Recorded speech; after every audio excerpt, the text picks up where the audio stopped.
Half-Witted, a squeaky clean in-between mystery, Book 1.5, by Christy Barritt, Chapter 1, 10:56 a.m. Gabby, I just need you to stay here with the dead guy for 30-40 minutes max. Toby Palestine pressed a key into my hand as we stood outside a rundown house in a sketchy area of Norfolk, Virginia. I stared at my acquaintance, certain I hadn't heard him correctly. What? I'm here only as a favor to you. Why are you leaving me here with a corpse? My girl, Angelique, is mad at me, and I have to make things right before I lose her forever. I just need to see her face to face. I know I can convince her to forgive me. Every word he said was expressed with animated hand motions and fervent inflections. My wiry, pale-skinned friend looked like a wreck with his wispy reddish-brown hair and oversized, shapeless clothes. I narrowed my eyes at his flimsy explanation. This can't wait until after the job is done? No, it can't. He stared at me with soulful green eyes, silently pleading with me to understand. This girl is all I've got. She's the night to my day, the shiver to my timbers, the rocks in my river, I held up a hand to stop him before he got carried away. So what you're saying is, you really like her? Exactly. If I lose her, I lose everything. Understand? The little con artist. Songs from The Music Man began to play in my mind as they did every time I sniffed out someone trying to manipulate me.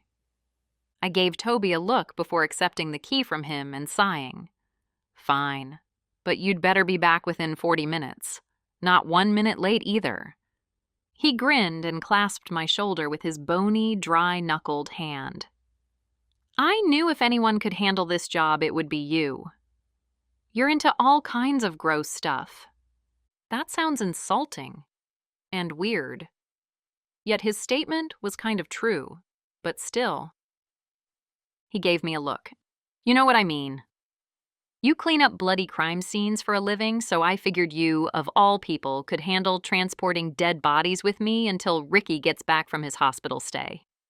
That was nice, just what I wanted to be known for, the girl who could handle gross stuff, who didn't mind hanging out with dead bodies. Why is Ricky in the hospital again? We had a contest to see who could stuff the most Nerf balls up our noses. He won, but he also won a trip to the ER. Then he had some complications and, well, you don't want to know the rest, Toby said. I resisted another sigh and nodded. Toby was right. I didn't want to know. Before I could say anything else, Toby hurried back to his SUV, the one that the funeral home let him use for work. There was no way I was putting a dead body in the back of my van, even if it was my work van, a vehicle where I commonly placed hazmat materials to be taken to the hospital for disposal. I was talking bodily fluids, blood, and other things the average person would rather ignore. Toby had explained to me that most people assumed hearses came to get dead bodies to transport them to the funeral home, but they didn't. Mostly because sometimes body removal technicians had to go places that were difficult to get to and required an all-terrain vehicle. I was learning new things every day. As Toby squealed away in the SUV, I sighed one more time and turned to the small, neglected house behind me. It was in a not-so-great area of town, about 15 minutes from where I lived. News reports covered happenings in the area daily. The crime rate was so high here, I was tempted to go door-to-door handing out discount flyers for my crime scene cleaning business. Buy one death scene cleanup, get 150% off. But I didn't think local law enforcement would appreciate my entrepreneurial efforts. Instead, I turned toward the door and shoved the key into the lock. As soon as I opened the door and stepped inside, a horrible smell hit me. I recognized it. It was the beginning of decomposition, and it was only going to get a lot worse from here on. Unfortunately, I was all too familiar with the odor. In my line of work, the stench was a common occurrence, and one I never got used to. I left the front door open, but the screen door was closed over the opening. I knew if I closed the thick wood door, the smell inside would never air out. If I had known how bad it would be, I would have brought my air scrub with me. I still wasn't sure why I'd let Toby talk me into this job. It had bad idea written all over it. I suppose I was desperate for some spending money. I'd met Toby through my job as a crime scene cleaner. We'd struck up a conversation when he was late in removing a murdered body out of someone's shed, and I'd arrived early to clean up the leftovers. We ran in the same circles, so to speak, the circles of death. With his coworker Ricky in the hospital, Toby had called me. Apparently, his caseload was overwhelming right now, and he needed help. He got approval from the owner of the funeral home for me to assist him today. That was fine, since I didn't have any crime scenes to clean on my docket or any job quotes to give. Since people didn't schedule being victims of crimes, I never knew when I'd get a call. My business was my top priority. I'd told Toby that, so he knew this wasn't going to become the norm. What I hadn't known was that he really needed a body sitter. I sighed and glanced around before passing through the house. As I did, I began to sing softly. Oh, what an abysmal morning. Oh, what an abysmal day. I've got an abysmal feeling that nothing is going my way. I thought the song had potential. In my free time, I like to quote musicals and make up jingles for my crime scene cleaning business. I knew it was weird, but I was weird, so that was okay. I began to wander through the house, which didn't appear as if it had been updated in years. Pea-green carpet stretched beneath me. Brown and orange couches were shoved against the walls. A bookshelf full of knickknacks pressed against another wall. I paused in the kitchen and picked up a business card on the counter near the toaster oven. Good tidings, home health care and hospice. Toby had told me the man who'd passed away, Earl Mansfield, had been in hospice care. That meant that when he passed, the police didn't have to be called. Instead, a doctor with the agency came by to confirm the manner of death and sign the death certificate. Earl had been dead for approximately 24 hours before his body had been discovered by his nurse when she checked on him last night. Toby and I had been tasked with moving Earl from his home to the mortician's office. I hoped he would pay me for the time I had to hang around here waiting. I picked up a greeting card towering upright beside the good tidings information. I probably shouldn't have done it. It wasn't any of my business, but I read the words inside. Get well soon. The words were written in a condensed block-style handwriting, and no name had been signed. Get well soon? Hadn't the sender realized Earl had terminal cancer?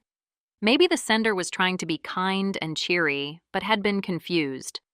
I had no idea, but I put the card back down on the counter. I continued pacing the small kitchen, trying to pass time until Toby got back before pausing by the back door. I squinted when I saw specks of dirt on the yellow and beige linoleum. The sediments looked fresh. It was probably nothing, but the details seemed to beg for my attention, nonetheless. From what Toby had told me, Earl had no family nearby to take care of him, which was why I was here alone. Often, families were present to oversee the removal process.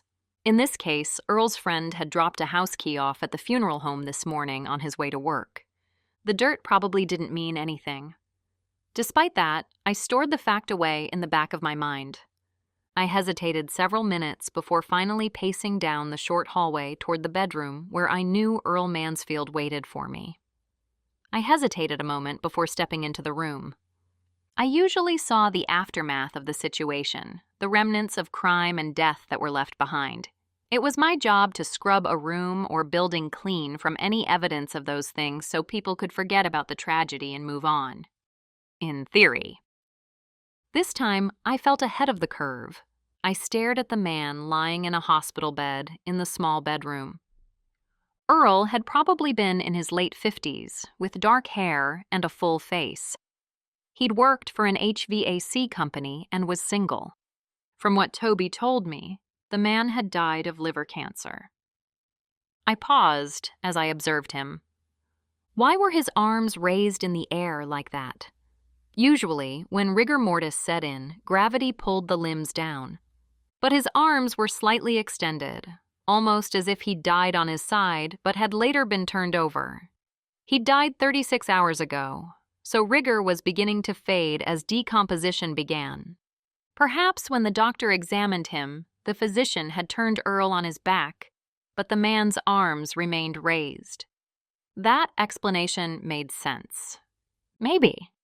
I leaned closer to Earl's hands, something about them catching my eye. A green substance was wedged beneath his fingernails. I might expect dirt, maybe. But the green substance threw me. Carpet fibers? Had the man fallen, tried to get up, and fibers had been left under his nails as a result? If a fall had happened, would home health workers have any record of it? I leaned closer again. But the green substance didn't look like carpet fibers.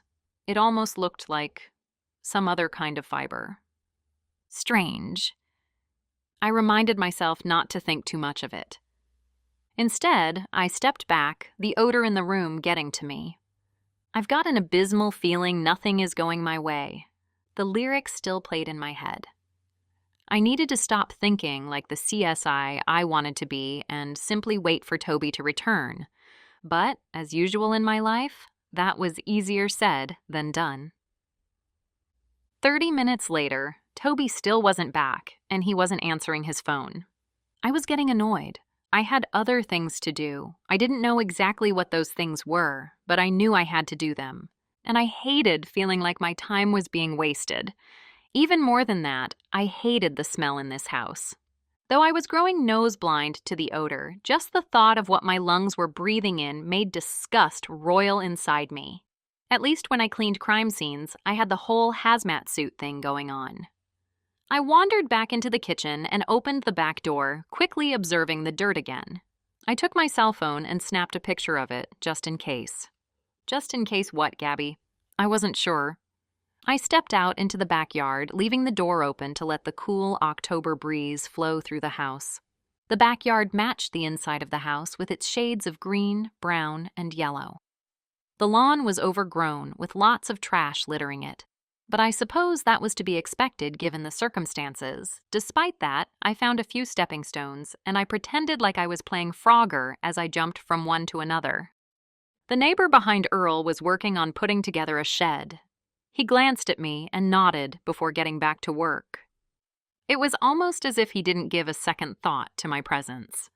I certainly hoped if one of my neighbors saw someone strange hopping around in my backyard that they might question it. But I didn't know very much about this Earl guy either. Maybe he wasn't personable. Maybe he was a terrible neighbor, for that matter.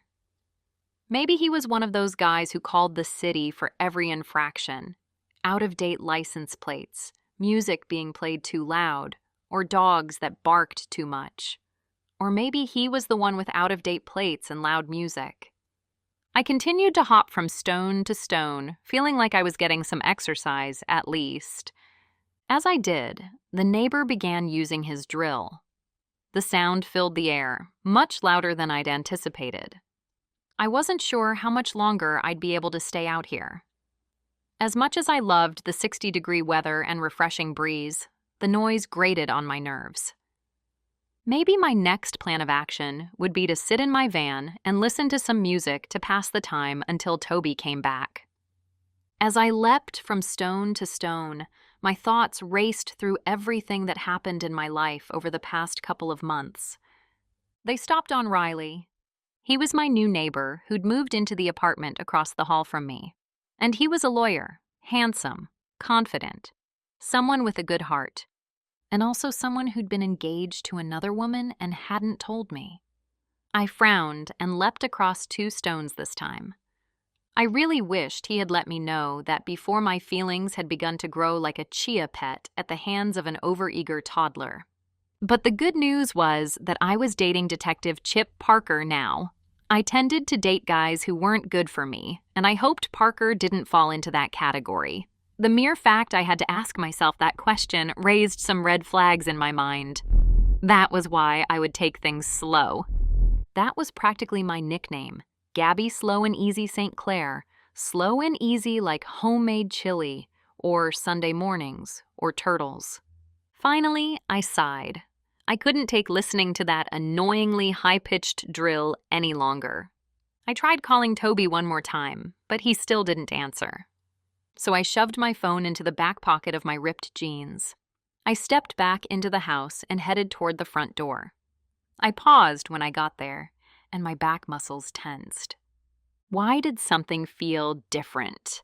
I couldn't pinpoint what it was, but my gut told me that something in this room had been altered from when I'd been in here last.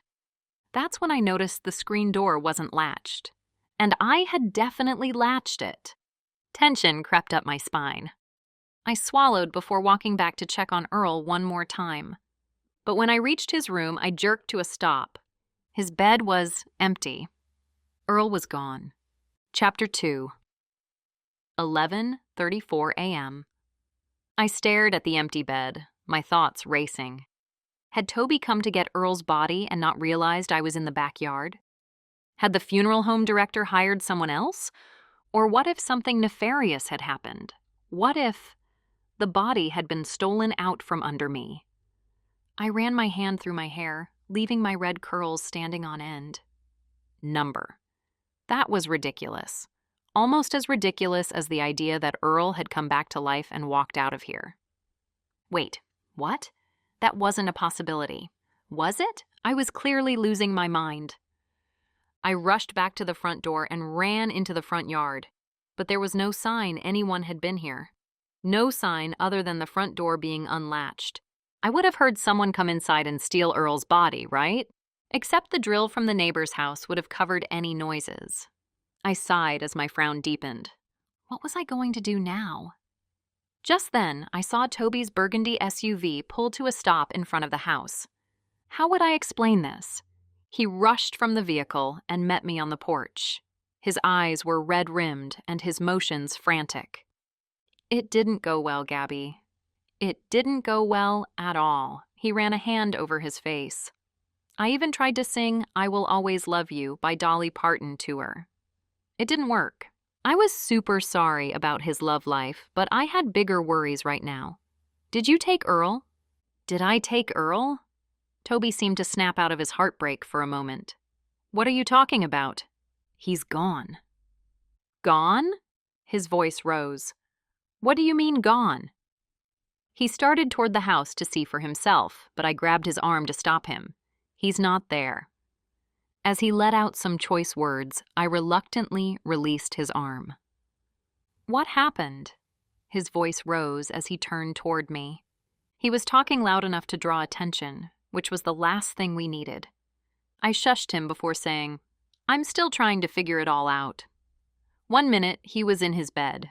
I stepped out to the backyard to get some fresh air, and when I came back inside, he was gone. Toby ran a hand over his face again. You've got to be kidding me. I wish. You had one job, Gabby. One job. I couldn't even argue with him. He was right. How had I failed so miserably? Could the funeral home have sent somebody else? I decided to throw out that theory as one last desperate lifeline. No. We're short-staffed. There's no one to send. Despair filled his tone. Then maybe 2 funeral homes were accidentally booked, and the other one came to get him. Gabby! Don't be ridiculous. No one else wants his body. Well, clearly someone did. I hated to state the obvious, but... Toby began pacing the dry, withered lawn. What am I going to do? I can't afford to lose this job. Angelique will never take me back then. Great. He was still worried about Angelique. Little did I know when I was singing about my abysmal day that it really, truly would be abysmal. What do we do now? I crossed my arms as I watched Toby frantically pacing as if his survival depended on the constant movement. We've got to find that body. We need to have it to the funeral home in 3 hours or I could lose this job. I flinched as my brain registered his words, both spoken and unspoken. Wait. We? You want me to help? Yes. This is all your fault. Of course I want you to help. You are going to help. Because if I'm going down, you're going down with me. He paused from pacing long enough to give me an accusatory stare. All my fault? I had so many arguments I could make against that statement, but I didn't make them right now. Toby was already entirely too emotional. Besides, maybe a small part of me was intrigued. I needed to know what had happened to Earl. My curiosity demanded it. "Maybe we should call the police," I suggested. "No," his eyes widened. "That's a terrible idea. We need to do everything in our power to find him first, before we get them involved." I knew some people were opposed to involving the police in their affairs. Everyone had their own reasons. It didn't surprise me that Toby only wanted to bring them in as a last resort. And it wasn't as if Earl was in imminent danger, especially since he was already dead. If he had been alive, this would be a totally different story. It was too early to panic, in theory. "Where do you suggest we begin?" I recrossed my arms as I waited for his answer. "We can start by asking the neighbors if they saw anything. I'd solved a big case not so long ago involving a senator, and I was dating a detective, which almost made me feel like I could be a semi-professional investigator. I mean, I was at least at Jessica Fletcher level. The only problem was I'd almost gotten myself killed last time I'd solved a case, so I didn't need to think about that now. "I think talking to the neighbors is a good place to start," I told him. "Let's see if anyone saw someone leave this house." "With a dead body?" Toby finished, blinking at me with a dumbfounded look in his eyes. I cringed. "I'm not sure how people are going to react if we say it that way. Besides, we need to keep this hush-hush. What if we just ask if anyone saw anybody suspicious out here within the last 30 minutes? Toby nodded quickly. "Good idea. How about I take this side of the street and you take the other side? Let's see what we can find out." I thought that sounded like a decent plan. But we still had to cover the question of why. Why would someone other than a body mover take this guy? Then I remembered the green substance I'd seen under Earl's fingernails, the dirt by the back door. What if someone had stolen Earl because his death hadn't been as natural as the doctor claimed? People who were already knocking on death's door? Their murders might be a little easier to cover up. I kept those thoughts in the back of my mind as I headed toward the house across from Earl's. I rang the bell, but no one answered. It was the middle of the day, so I wasn't entirely surprised. Then I went to the next house. As soon as my feet hit the porch, it sounded as if a whole army of dogs barked at me from the inside in some kind of canine war cry. Finally, the door opened, and a militant-looking man with deep-set eyes stared at me as he held back his pack of pit bulls. "What do you want?" he grumbled. "Hi there." I used my most cheery voice. "I'm Gabby, and I'm working with the funeral home on Earl's final arrangements." "Who is Earl?" "Okay." "Earl was your neighbor across the street who recently passed away." His expression remained unchanged as he grunted the words. "I didn't know him." "Well, that's okay that you didn't know him. I'm just wondering if you happen to be outside and see anything strange within the past 30 minutes. I've been inside watching my soaps. I wasn't paying attention to anything outside. Don't judge me. Soaps are my guilty pleasure. No judgment here. I took a step back, realizing this conversation wasn't going anywhere. Sorry to interrupt. I headed down the steps, ready to head to the next house and hope I had better luck there. The man called to me before I reached the sidewalk. "My dogs were barking a little while ago." I paused and glanced back at him. "What?" He scowled as if he didn't like repeating himself. "My dogs. About 15 minutes ago. They all started barking like they saw or heard something happening outside, just like I trained them." This guy was definitely edgy. "You didn't see what they were barking at?" I asked. "Nope, but they usually reserve that bark for the mailman or anyone else they perceive as an enemy." I glanced at the 3 pit bulls staring at me around this guy's legs, thankful they hadn't put me in that category. I was ready to get out of here. "Thank you for your help," I rushed.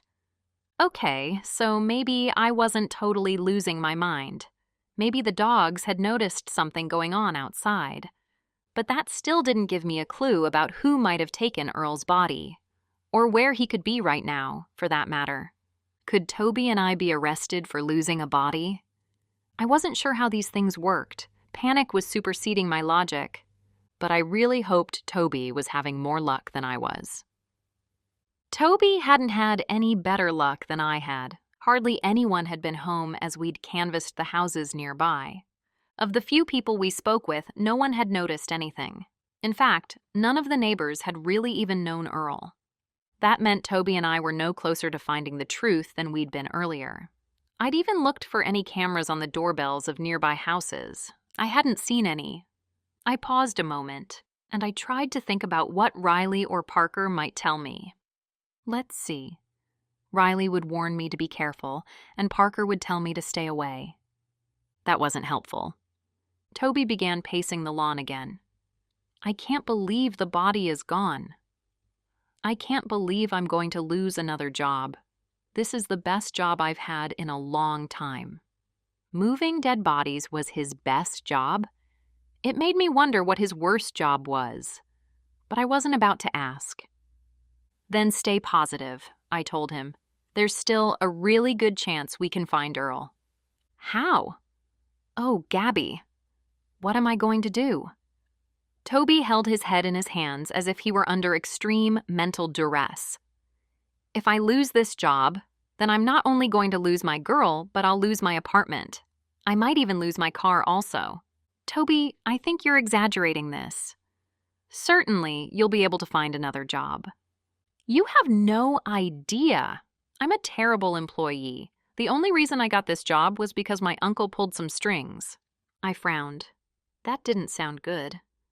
I'm sure something will work out for you. Toby suddenly straightened and drew in a deep breath. You know what? I can bum a ride off my friends and crash at your place for a while if I have to, right? Now, that sounded like a truly terrible idea. Toby liked to flick his toe jam across the room and have farting contests with his friends. I only knew that because he'd invited me to hang out once. What a mistake. We definitely needed to find Earl so Toby could keep his job. And what about my job? A surge of panic washed through me. If, by some chance, I was charged over this, it could seriously hinder my efforts to become an official crime scene investigator. They wouldn't hire someone with a record. What could I be charged with? I wasn't sure. But I'd seen things go down in dirty ways before. What if I took the fall? That could even affect my crime scene cleaning business if people thought I had a criminal record. A new sense of urgency filled me, and I turned to Toby. Okay, let's find out why he was taken. If we can figure that out, then maybe we can figure out where he was taken. Toby eyed me. You really think so? I do. So this is what we're going to do.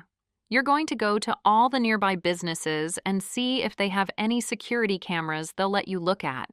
You're going to see if there are any suspicious-looking vehicles that went past at the approximate time Earl may have been taken. I knew it was a wild goose chase, but I needed to give Toby something to do. I didn't trust him to do any of the other tasks I had in mind. And what are you going to do?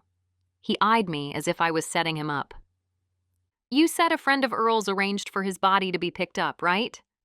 He's your contact? That's right. Anthony Redfield. Since Earl had no family, Anthony decided to make some final arrangements for his friend. Nothing fancy or expensive, but at least Earl won't be indigent. You know, unclaimed and overseen by the government. I'm going to go talk to Anthony and see if there's any reason someone might want to take Earl's body. Maybe he had. I don't know. Gold teeth or something. Are you sure it's safe to go by yourself? Toby eyed me as if trying to guess my level of competence. I felt much better going by myself than I did going with Toby. I nodded. Yes, I'm sure. If we're going to find Earl in time, then we have to split up. He nodded, almost as if relieved I hadn't asked him to come along with me. Okay then, he rushed. I'll go check out the store cameras now. I nodded and got Anthony's contact information from him. I'll lock up the house and be right behind you. Chapter 3, 12:18 p.m. I was on the road 5 minutes later. I'd given Anthony Redfield a call, and he'd agreed to meet me on his lunch break from work. He was an HVAC tech with a brusque voice. That's why I was glad we'd agreed to meet at a restaurant somewhere public. Just as I headed down the street, my phone rang. It was Riley. Hey, His voice dipped when I answered. "What's going on?" "I'm just on my way to question someone." "You?" she asked. "Wait, question someone?" Surprise caught his voice. "What are you talking about?" I explained the situation to him. "You're meeting him at the Sunrise Diner? You'll pass our place on the way there. Why don't you pick me up? You want to go with me?" I hadn't seen that one coming. "Yeah, I do. I'd feel better if you weren't alone, especially after what happened last time. Last time, I'd nearly gotten myself killed when I was cleaning a crime scene and found a weapon the killer had concealed. Then, I'd nearly drug my friends into my mess with me." "Are you sure Veronica will be okay with this?" I pressed my lips into a frown as soon as the words left my mouth. I shouldn't have said that, but it was too late to take it back. "Veronica and I are no longer together," Riley reminded me. "I think I should be asking you about Parker instead." "He'll just be glad I didn't ask him to come along." I thought Riley might laugh, but he didn't. Riley and Parker weren't the biggest fans of each other. "The man can be gruff sometimes," Riley finally said. "Yes, but he's a teddy bear inside," I said the words dryly, knowing they weren't true. Parker really wasn't a teddy bear on the inside. He was a prickly, but handsome, cactus, inside and out. I ended my call and took a slight detour to pick up Riley. I still should be on time to meet Anthony, however. A few minutes later, Riley hopped in the van with me. As soon as I saw his lithe figure step from the apartment complex, my heart quickened. It wasn't that he was the most gorgeous man I'd ever seen, but the two of us just connected, which was weird because it was so unlikely. Riley was upper middle class and well-educated. I'd grown up poor and had to drop out of college. I now worked a blue-collar job. I knew a future between the two of us wasn't plausible, which was why it was better that I was dating Parker now. Our backgrounds were similar, but my heart didn't race the same way around Parker as it did with Riley. "How's it going?" Riley asked as he glanced at me and pulled his seatbelt on. I was pretty sure he'd just shaven. I could smell his minty aftershave, and I liked it a little too much. "It's been a day," I said as I pulled away. "An abysmal day." Abysmal? Interesting word choice, isn't it? I resisted singing him the song I'd come up with. "Is it true I could be arrested for losing a dead body?" He winced. "I doubt you'd be arrested for that. It wasn't as if you were desecrating a corpse or treating the remains in a disrespectful manner. I'd say your biggest worry will be the funeral home and the repercussions they might have. They could be sued over this, probably for negligence." My stomach sank. "And then they could sue me in return?" I didn't say that. "I mean, you didn't steal the body or do anything wrong other than being there when it was snatched. But people are litigation happy, so it's a possibility. And the fact you haven't reported the crime, well, that won't look good either." I tried not to pout, even though I really wanted to. "You couldn't have known," Riley muttered. His words made me feel better. But even if this wasn't a crime, a lot was still on the line, including my sanity and possibly my future. Finally, I pulled up to the diner and put my van in park. Now, I prayed Anthony had some of the answers we were looking for. Anthony had thick, dark hair cut in a spiky style, was on the shorter side, and had uncountable tattoos stretching across his arms and up his neck. I told the man I'd pay for his meal, and I was nearly certain he ordered the most expensive thing on the menu: steak with mashed potatoes, peppers, and onions. I thought about my dwindling bank account and instantly regretted my offer. Then I simply ordered a lemonade, feigning that I wasn't hungry. Riley glanced at me, and I could tell he was trying to read me and ascertain whether or not I really was hungry. I was certain he'd pay if I let him. He was a lawyer and brought in a much better paycheck than I did as a crime scene cleaner. But he wasn't currently working, and he was still trying to get his license to practice law in Virginia since he'd recently moved here from California. But a girl still had some pride, you know. I didn't wait until the food came to question Anthony. "Thanks for meeting me." I shifted my feet beneath me, and my flip-flops stuck to the floor. That's how you really knew you were in a classy establishment. Sticky floors. They were just my speed. Why do you want to know about Earl? Anthony stared at me and then Riley. And who are you again? I cleared my throat. I couldn't simply go into this conversation admitting I was a temporary body mover who'd lost the corpse I'd been charged with transporting. That wouldn't sound good, and word would probably get back to the funeral home, which would result in Toby being fired and trying to crash at my place. That wasn't going to happen, so I'd come up with a cover story. I run the investigative arm of Good Tidings Home Healthcare and Hospice, I started, feeling only slightly guilty for my fib. This is my colleague Riley. He's a lawyer for the agency. Anthony's eyes narrowed. Home healthcare agencies have investigators? Death is a big business. I nodded as if I understood how morbid my words might sound. His eyebrows flicked before he seemed to accept that. I guess. So what do you need? I understand you're making arrangements for Earl upon his death. A frown tugged at his lips. That's right. Someone had to do it. I didn't just want him to be cremated and forgotten, you know? That didn't seem right. I understand. I took a sip of my lemonade before asking, what was Earl like? Anthony stared at me another moment, his thoughts clearly churning. What exactly are you investigating here? I'd thought this through also. We always do a final interview before closing our cases. Our healthcare cases. I cringed, knowing how lame my words sounded. You know how paperwork is. Document, document, document. I blame it on government overreach. Earl was a good guy, Anthony started, a forlorn look in his eyes as he dragged his gaze to meet mine. He kept to himself mostly, but I knew him pretty well. He worked with you at the HVAC company? I clarified. Just chill, correct? I'd seen their commercials on TV. They used the song Cold as Ice by Foreigner, and the jingle was really pretty catchy. The workers even wore sunglasses and British rock attire as they sang and danced on the screen. That's right. We worked together for about 12 years. Made a pretty good team, if I had to say so myself. I can imagine. What did Earl like to do when he wasn't working for the HVAC company? Gamble, drink, smoke. Lots of habits people would consider to be pretty unhealthy. I nodded in agreement. Did he ever get himself in trouble doing those things? The answer to that question was almost always a resounding yes. Maybe, but nothing too serious. I mean, really, the guy was fairly quiet, and he liked to be by himself. He shrugged and flicked a crumb from the table.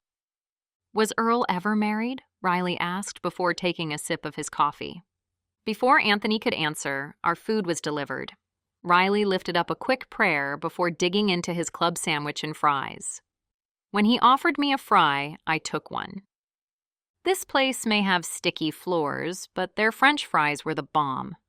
I was going to have to snitch a few more. Earl was married once. Anthony used his knife to saw into his steak. It only lasted a year, though. The two loved as hard as they fought, but the fighting won. How long ago was that? I asked. He let out a thinking sound before saying, they probably split about a year ago. That was recent enough for his ex to be a suspect here. And does his ex-wife still live in this area? I'm surprised she hasn't had more to do with his final arrangements. Even though they're divorced, it's not entirely unusual for an ex to get involved, especially if there's a will. I actually had a long conversation with a mortician about that once. Strange, but the facts were coming in handy now. No, Anthony said. Daphne hated him. Now that was interesting. Passion that strong could lead to desperate things. Desperate things like stealing a body. Taylor Swift's I Knew You Were Trouble began to play in my mind. You said her name is Daphne? I asked before taking a sip of my bittersweet lemonade. That's right, Daphne Mansfield. I stored her name in the back of my mind. Did Earl have any other enemies? Riley asked before pushing his plate toward me again. I took another fry. No, he was a nice, likable guy that no one had problems with. Anthony shrugged before putting an enormous bite of steak in his mouth and chomping on it. I frowned. Somehow, I didn't believe that no one had any problems with Earl, because in my experience, everyone had enemies. Sometimes those enemies were even disguised as friends. Chapter 4, 1:26 p.m. Back in my van, I let out a sigh. Riley had somehow gotten to the waitress before me and paid the bill. I wanted to complain, but I couldn't. The $32 bill could have made the difference between groceries or no groceries for me. This was simply the reality of my life right now. When I had the money, I'd figure out a way to pay Riley back. As we sat in my van, I didn't bother to move. I could just tell the police about this.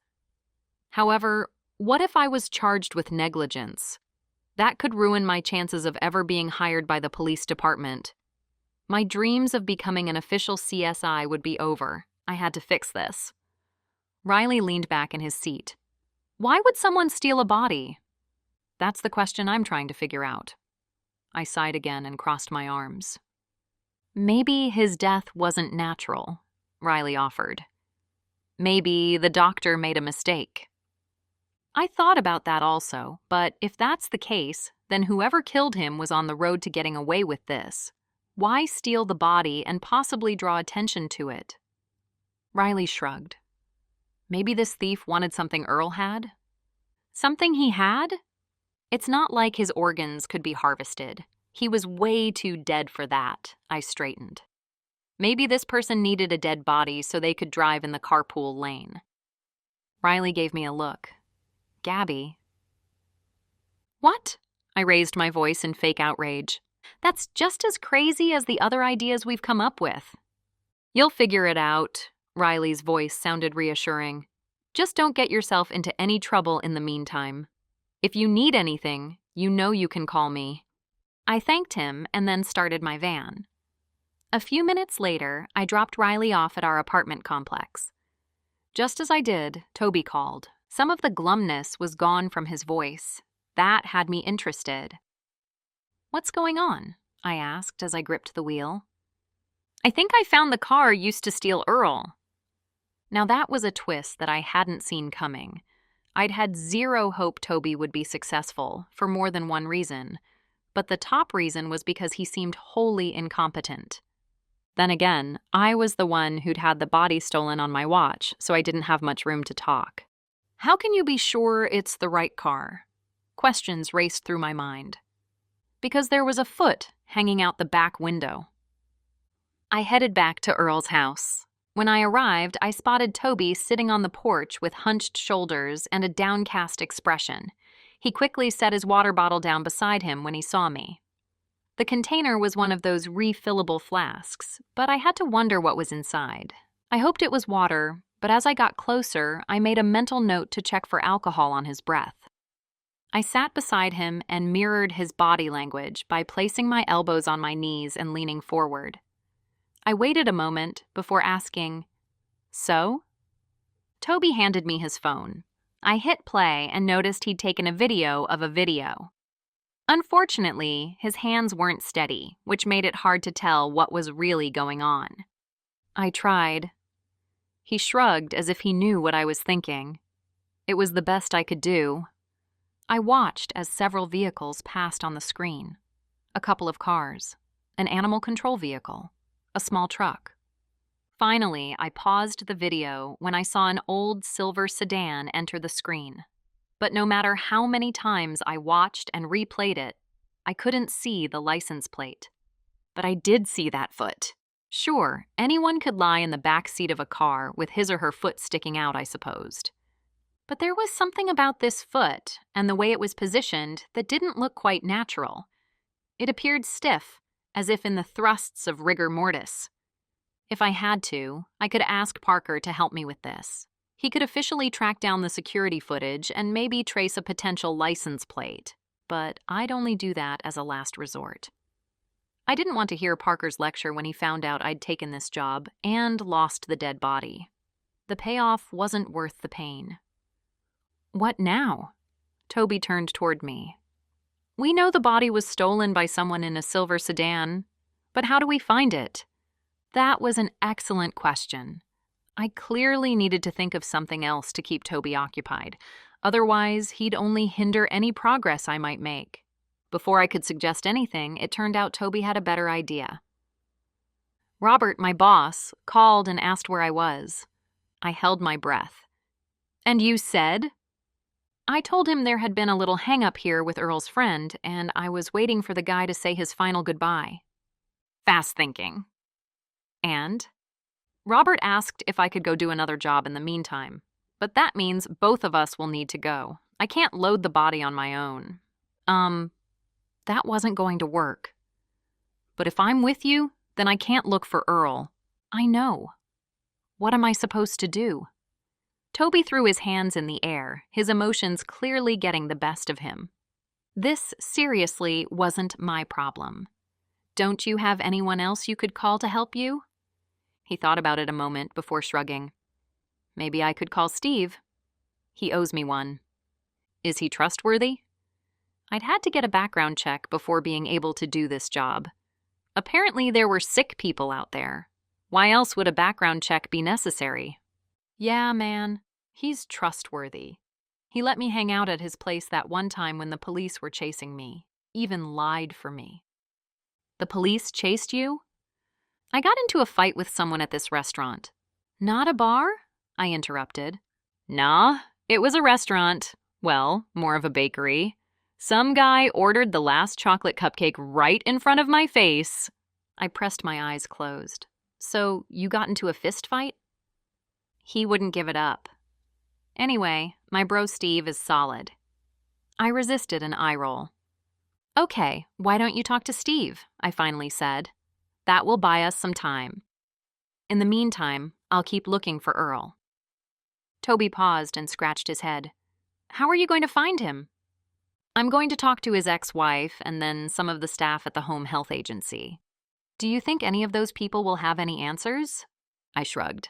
I can't say for sure, but it's a good place to start. Chapter 5, 1:55 p.m. Just as I'd told Toby, I would start with the ex-wife and then question someone affiliated with the home health care agency. It wasn't hard for me to do a quick online search and find a profile for Daphne Mansfield that included her address. That wasn't very wise of her, but it wasn't my job to explain internet safety to anyone.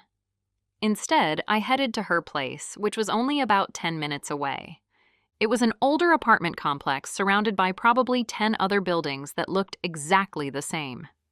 Many of them had window AC units installed, and a lot of trash was scattered outside the buildings, overflowing from trash cans and causing a stench in the air. I checked Daphne's address again just to be sure I was in the right place before heading up a flimsy metal staircase to a second-story apartment. I tried the doorbell but didn't hear any noises on the other side, so I knocked instead. Then I waited. When there was no answer, I tried again. "She ain't home," a scratchy voice said behind me. I swirled around and saw a 70-something woman standing there holding 2 plastic grocery bags in her thin, wrinkled arms. I hadn't even heard her come up the stairs. I had to be sharper than this. What if she'd been an assassin? I'd be dead right now. She's not? The woman shook her head, not hiding her suspicion of me as she headed to the door across the breezeway. She works until 3 every day. You don't, by chance, have a phone number where I could call her, do you? Nope. The woman jammed her key into the lock. I knew I was running out of time. Any chance you know where she works? Don't know the name of it, but she travels a lot. I try not to ask her too many questions because she talks entirely too much. I got other things to do. She travels? I was trying to put together a mental image of Daphne. That's right. I don't think she has an office. She just goes from place to place trying to sell solar panels. Even tried to sell me some, even though she knows good and well I live in an apartment complex. Wow, that took some nerve. I'd gotten caught by one of those salespeople before also, and the conversation had been painful. I'm pretty sure she's on the road right now making her rounds. She left early this morning. But, like I said, she's usually back home by 3. With that said, the elderly woman opened her door and slipped inside. I guess that was it. It looked like I'd need to skip to the next thing on my list for now. Good Tidings Home, Healthcare, and Hospice. My mind raced on my way to Good Tidings. I couldn't simply barge in and explain that we'd lost this guy's body and expect someone to give me, someone with no credentials, answers. That wouldn't get me very far. Lying wasn't my favorite thing to do, but sometimes it seemed like a necessary evil in order to get the job done. I just started to think more about God and how I felt about him. I didn't know much, but I was nearly certain he wouldn't approve of this. Yet, on the other hand, I was trying to find justice for someone, even if that someone was now dead. So God would smile on that, right? I wasn't sure. I still had a lot of questions and not very many answers when it came to God. Maybe I'd ask Riley later. He was a church boy through and through. He also had an inner peace that I didn't, but I wanted it. For now, I opened the back of my van and pulled on a blazer. Yes, a blazer. I may or may not keep things in the back of my van for occasions such as this. I pulled my messy, curly red hair back into a neat bun. Then I slipped the blazer over my snarky, "So apparently I'm difficult" t-shirt and buttoned it, successfully concealing the words. Finally, I slipped out of my flip-flops and shoved my feet into some flats. In an instant, I'd been transformed into a lawyer, or at least into someone who could pass as lawyer-ish. That's right. I was now Gabby St. Esquire. I hoped I'd hung around Riley enough for some of his lawyer talk to rub off on me. That said, let me call your attention to Exhibit Number 1, Gabby St. Clair, attempting to become the master of disguise. As I remembered Toby's plan to live with me if he lost his job, I decided to push forward. I sucked in a breath and rolled my shoulders back before walking inside. I told the receptionist I needed to speak to Earl Mansfield's nurse. The 20-something eyed me. Can I ask what this is pertaining to? I need to find out who visited Mr. Mansfield in his final days. One of the stipulations of his will is that the people who visited will get part of his inheritance. However, I've been having trouble tracking down exactly who those people are. It's unclear right now, with the way the will is written, whether or not that's going to include the hospice workers. If they're nice enough, then it might. The woman's eyes lit as if she were suddenly interested. Let me see what I can do. What's your name again? Gabby St. Esquire. I couldn't help but add that last part. One moment. I couldn't believe she'd bought my story. Did people really do that? Leave part of their inheritance based on silly stipulations? I didn't know. It happened in movies. There were trivial conditions, like the person had to get married before they would receive any money. Or they had to perform random acts of kindness until a change of heart occurred and they became honorable, selfless citizens. Either way, I was thankful this woman seemed to buy my flimsy explanation. The front desk clerk obviously had no idea who this Earl guy was because I couldn't imagine he had much of an inheritance left to leave. But sometimes people surprised me.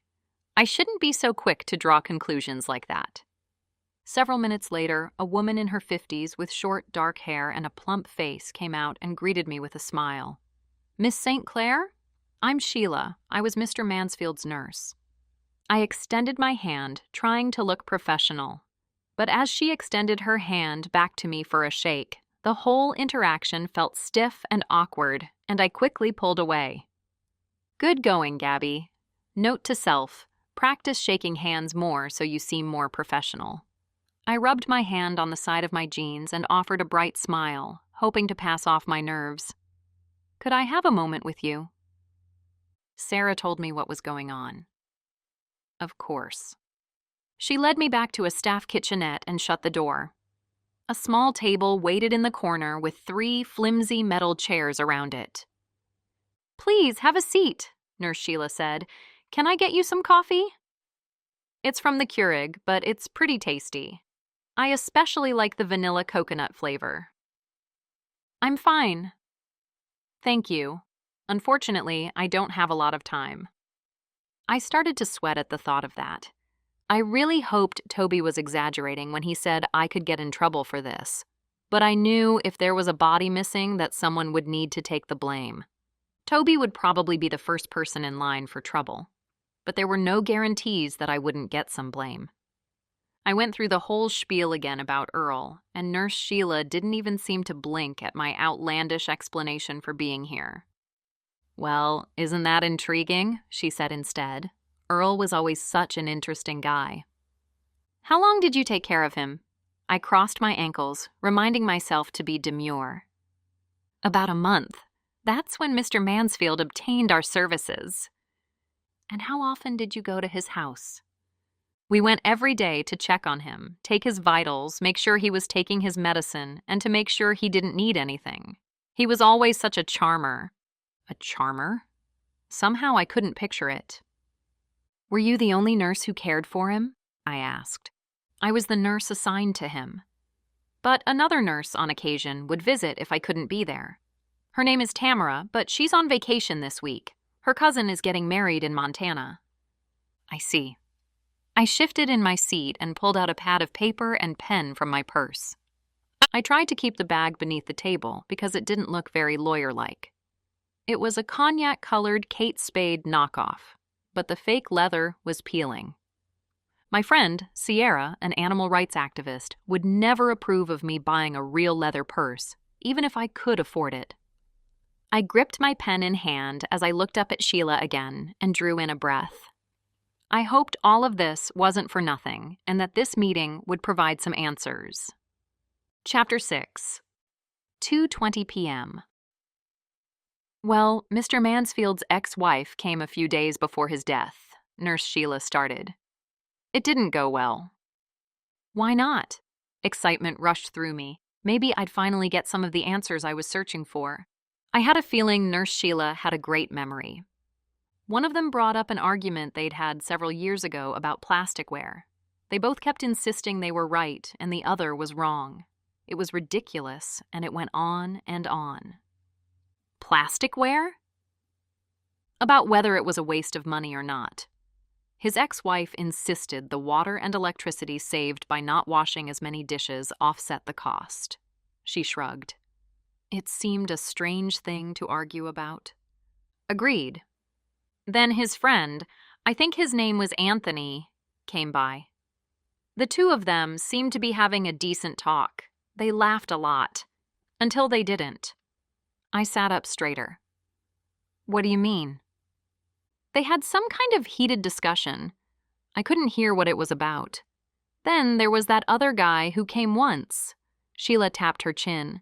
He didn't stay very long, though. Did you catch his name? Sheila thought about it another moment before shaking her head. I can't say I did. But he was a big, tall guy, and his head was shaved. He didn't really talk. He kind of grunted. Is there anything else you can remember about him? That was too vague for me to go on. She thought about it another moment before slowly nodding. Now that you're asking, he was wearing a blue polo shirt. I'm trying to remember what the logo was. She rolled her eyes up in thought. Oh, I know. She looked at me and grinned. He was with the CIA. My breath caught. The CIA? Since when did they wear blue polo shirts advertising the company? Not that CIA, it's an animal shelter, caring and investing in animals. I'm sure you've heard of it. Realization rolled over me. That was right.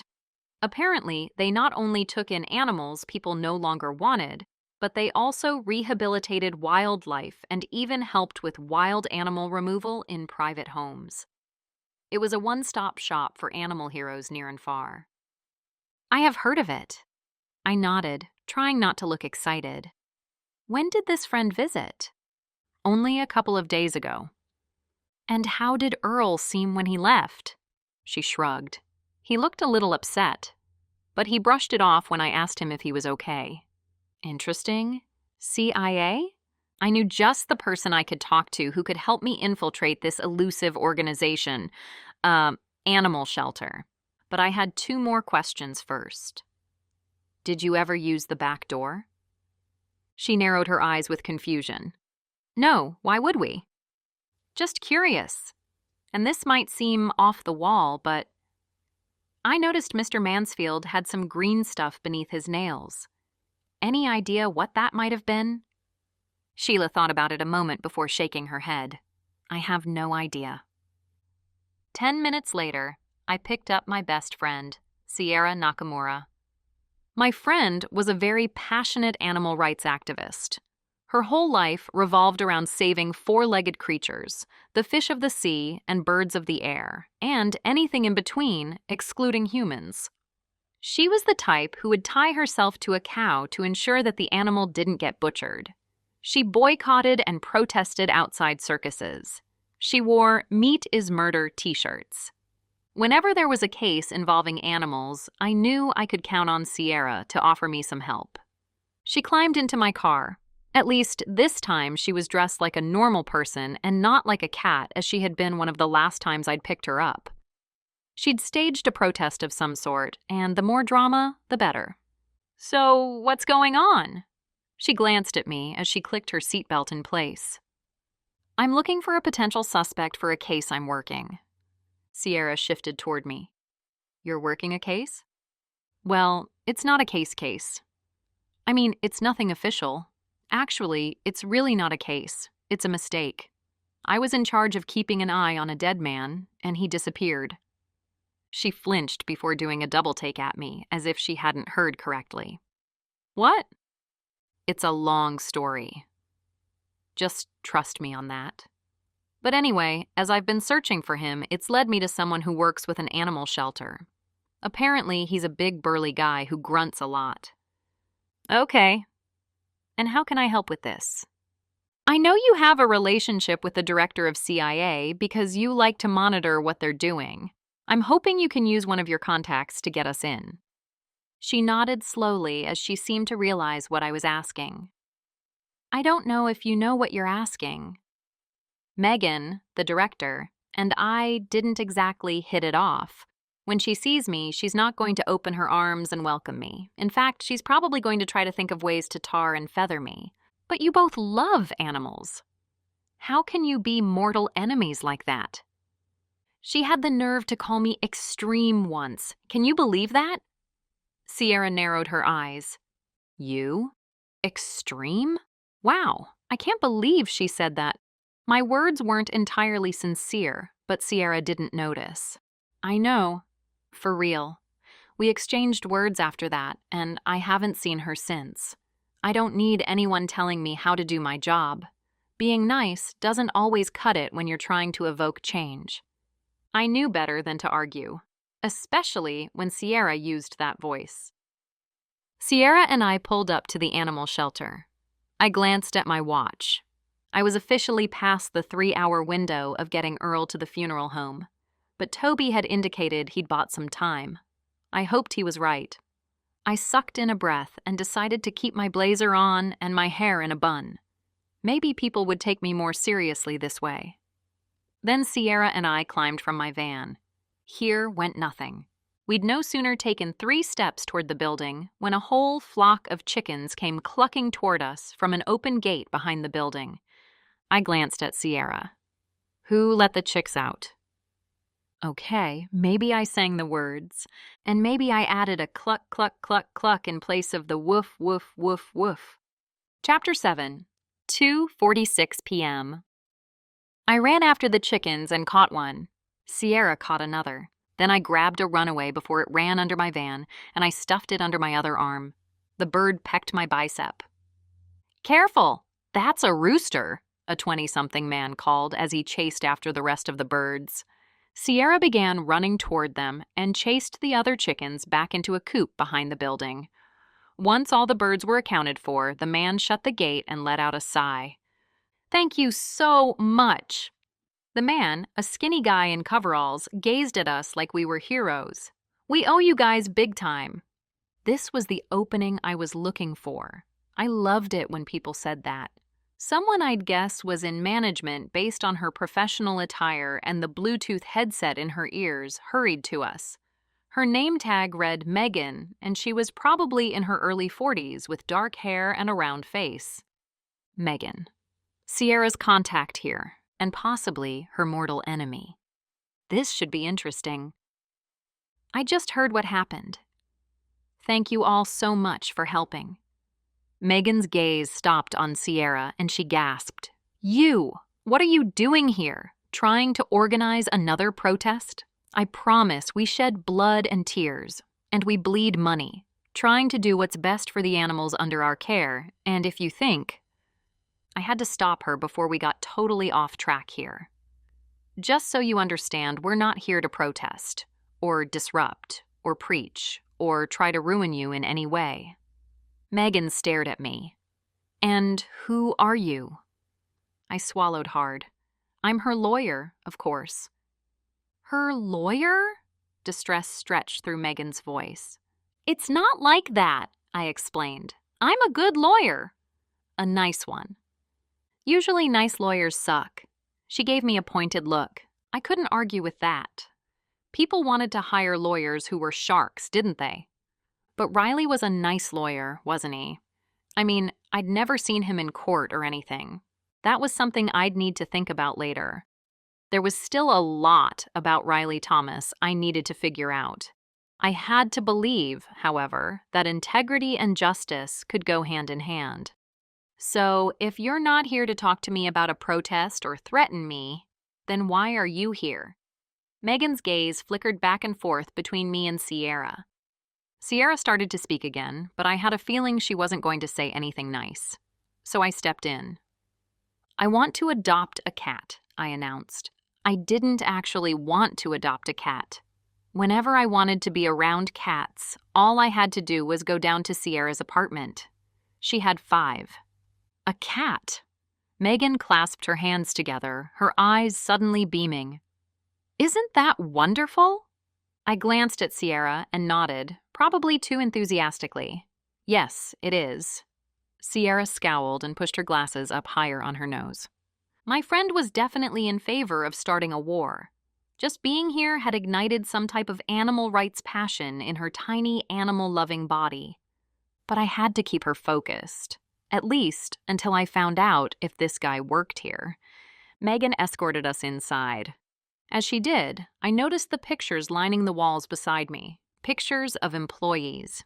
Bingo. I slowed my steps as I observed them. I wouldn't be able to tell the height of any of these men on this wall, so that would make it tricky. And just because the guy was bald when he went to Earl's house didn't mean he was naturally bald. He could have hair in this picture. The woman talked on and on about all the different cats they'd gotten in just a few days ago from a crazy hoarding situation. Honestly, listening to her made me think I did need to adopt a cat. But I wouldn't. I knew that. I paused as one picture came into view. Gus Stevens. It had to be him. He fit the description of the man I was looking for. I paused to stare at his picture, and it was only then that Megan noticed I had stopped. Is everything okay? She asked. I feel like I know this guy. I pointed out his picture. She paced closer to me and grinned. Oh, yes, that's Gus. He oversees operations. I'm pretty sure we went to high school together. She looked at me and blinked. High school? That's surprising because you look so much younger. Gus is in his late 40s. I touched my bun. So am I. I just age well. Megan's eyes widened as if she were impressed. I'd say you do. You must tell me your secrets. Well, I use... My mind raced through the possibilities. Chicken poop, actually. What? Sierra gave me a wide-eyed glance. I collect chicken poop and smear it on my face once a week. It's an old Asian ritual that Sierra taught me. And that's it? Then I hang upside down so the blood will go to my head. I stay like that for 15 minutes, and then rinse. I swear by it. Sierra's eyes widened even more as I went on and on about my fake beauty routine. As soon as Megan looked away, I shrugged. I had no earthly idea what I was saying. Is there any chance Gus is here right now? I asked. As a matter of fact, I do believe he's in his office, Megan said. Would you like me to see? If you wouldn't mind, that would be great. We walked away from the kennel area and into an administrative hallway. Anticipation bubbled inside me. I hoped that Gus might have some answers for me. Gus looked me up and down. You went to Booker T, class of 1996? That's right. You don't remember me? He tilted his head skeptically. I think I'd remember you. I glanced at Sierra, giving her a silent look that begged her to distract Megan. She cleared her throat and glanced at Megan, an annoyed look in her eyes. I was hoping I could talk to you about an award my company is giving out to the best animal shelters in the area. The best? Megan raised her eyebrows. Well, of course. As the two moseyed away, I turned back to Gus. So, what brings you by here? He asked, his voice lacking enthusiasm. I'm looking for a cat. More like a goat. A scapegoat. And you happened to see my picture, which led you into my office because... He tilted his head in confusion. We went to high school together? I glanced behind me and noted that Megan was still busy talking to Sierra. Then I shut the door. Actually, that's not true. Really? Heavy sarcasm doused his words. The truth is, I'm trying to find out some information about Earl Mansfield. I heard that you were friends. He leaned back, his shoulders visibly tensing. Who are you? A cop? I'm more of a private investigator. More of a private investigator or an actual private investigator? He raised his eyebrows, still calm, cool, and collected. It's just a minor detail, and I don't have much time. I stepped closer. Is it true that you went to go see Earl during his final days? I did. The two of us actually did go to high school together. He gave me a pointed look. I shrugged apologetically. I see. Were you close? We used to be best friends, or BFFs as all the youngsters say nowadays. If that was true, then this guy could be a great contact for this investigation.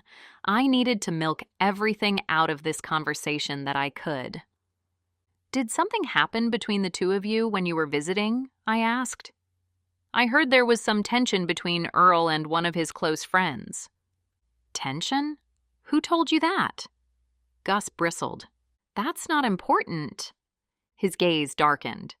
It must have been that nurse. She was so cheerful, but I could tell she was nosy too. Sierra's and Megan's voices became louder in the hallway, and I knew I needed to hurry.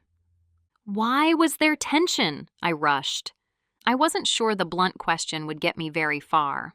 It wasn't like this guy would admit that he and Earl had a falling out, and he had ultimately killed Earl, stolen his body, and put it in the back of a silver sedan. He let out a resigned sigh. The truth is that back in high school, Earl and I put together a bucket list. I thought that Earl and I should still try to cross some things off that list before, you know. He kicked the bucket. What was on the list? We wanted to ride 50 different roller coasters, go to a bike rave, enter a hot dog eating contest. I said we should run a marathon. Earl wasn't in favor. I can understand that, although I do enjoy a good run sometimes. Still, a marathon. That's a lot of miles. The truth is, I wanted him to go bungee jumping with me, and he said no. I felt like he was giving up, and I tried to convince him to change his mind. But he wouldn't. The voices were now right outside the door. My time was up. And that was all? I whispered. That was all. He got agitated with me, told me I didn't understand what it was like to face death. I knew at that point there was no changing his mind, so I left. End of story. End of story indeed. I repressed a sigh. This whole charade had gotten me nowhere, and I was running out of time. Chapter 8, 2:54 p.m. As Sierra and I headed toward the exit, Megan called behind us. What about that cat? I'll have to come back later, I yelled over my shoulder. I look forward to hearing about that award. I'll be in touch, Sierra said with a wave. As we climbed into my van, I gave Sierra an update on what I'd learned, which wasn't much. "That lady is infuriating," Sierra said, almost as if she hadn't heard me. "For one thing, they're animal companions, not pets. Why can't people understand that?" I listened to Sierra go on and on for several more minutes before I had to cut her off. I was on a deadline here, and I couldn't listen to her diatribe all day. "I'm sorry, but I need to check in with Toby," I told her. I grabbed my phone and called Toby. "Gabby, I'm glad you called," he rushed, a new excitement in his voice. "I'm on my way to pick up another body." I leaned back in my seat. "It sounds like you're buying more time." "That's right." "My boss knows I can't get Earl right now because I have other jobs. I think he believed me when I told him Earl's friend came in to pay his final respects." "That's good news." Even better, my friend Steve happened to have a curly red wig in his backpack. He wore it and stayed in the SUV, so my boss doesn't even know that you weren't with me. "He just happened to have a red wig with him?" "Long story." I shook my head. Truthfully, I didn't want to know. "Anyway, we just have to bring Earl here by the end of the day," Toby continued. "And what time is that?" 6. Can you do it?" I glanced at my watch. "We don't have much choice." I dropped Sierra off back at her work and then sat in my van for a moment. My time was running out. What should I do now? I definitely didn't want to find Toby and listen to him rant anymore about how I'd had a corpse stolen out from under me. I glanced at the time. Daphne could be home by now. Since I didn't know what else to do, I decided that maybe I should pay her another visit. Maybe I'd have more luck this time. I pulled up to the same apartment complex and walked up the same stairs toward her same apartment. As I passed her neighbor's place, I saw the curtain flutter. The woman must know everything that happened around here the way she kept an eye on things. Before I could knock on Daphne's door, it opened.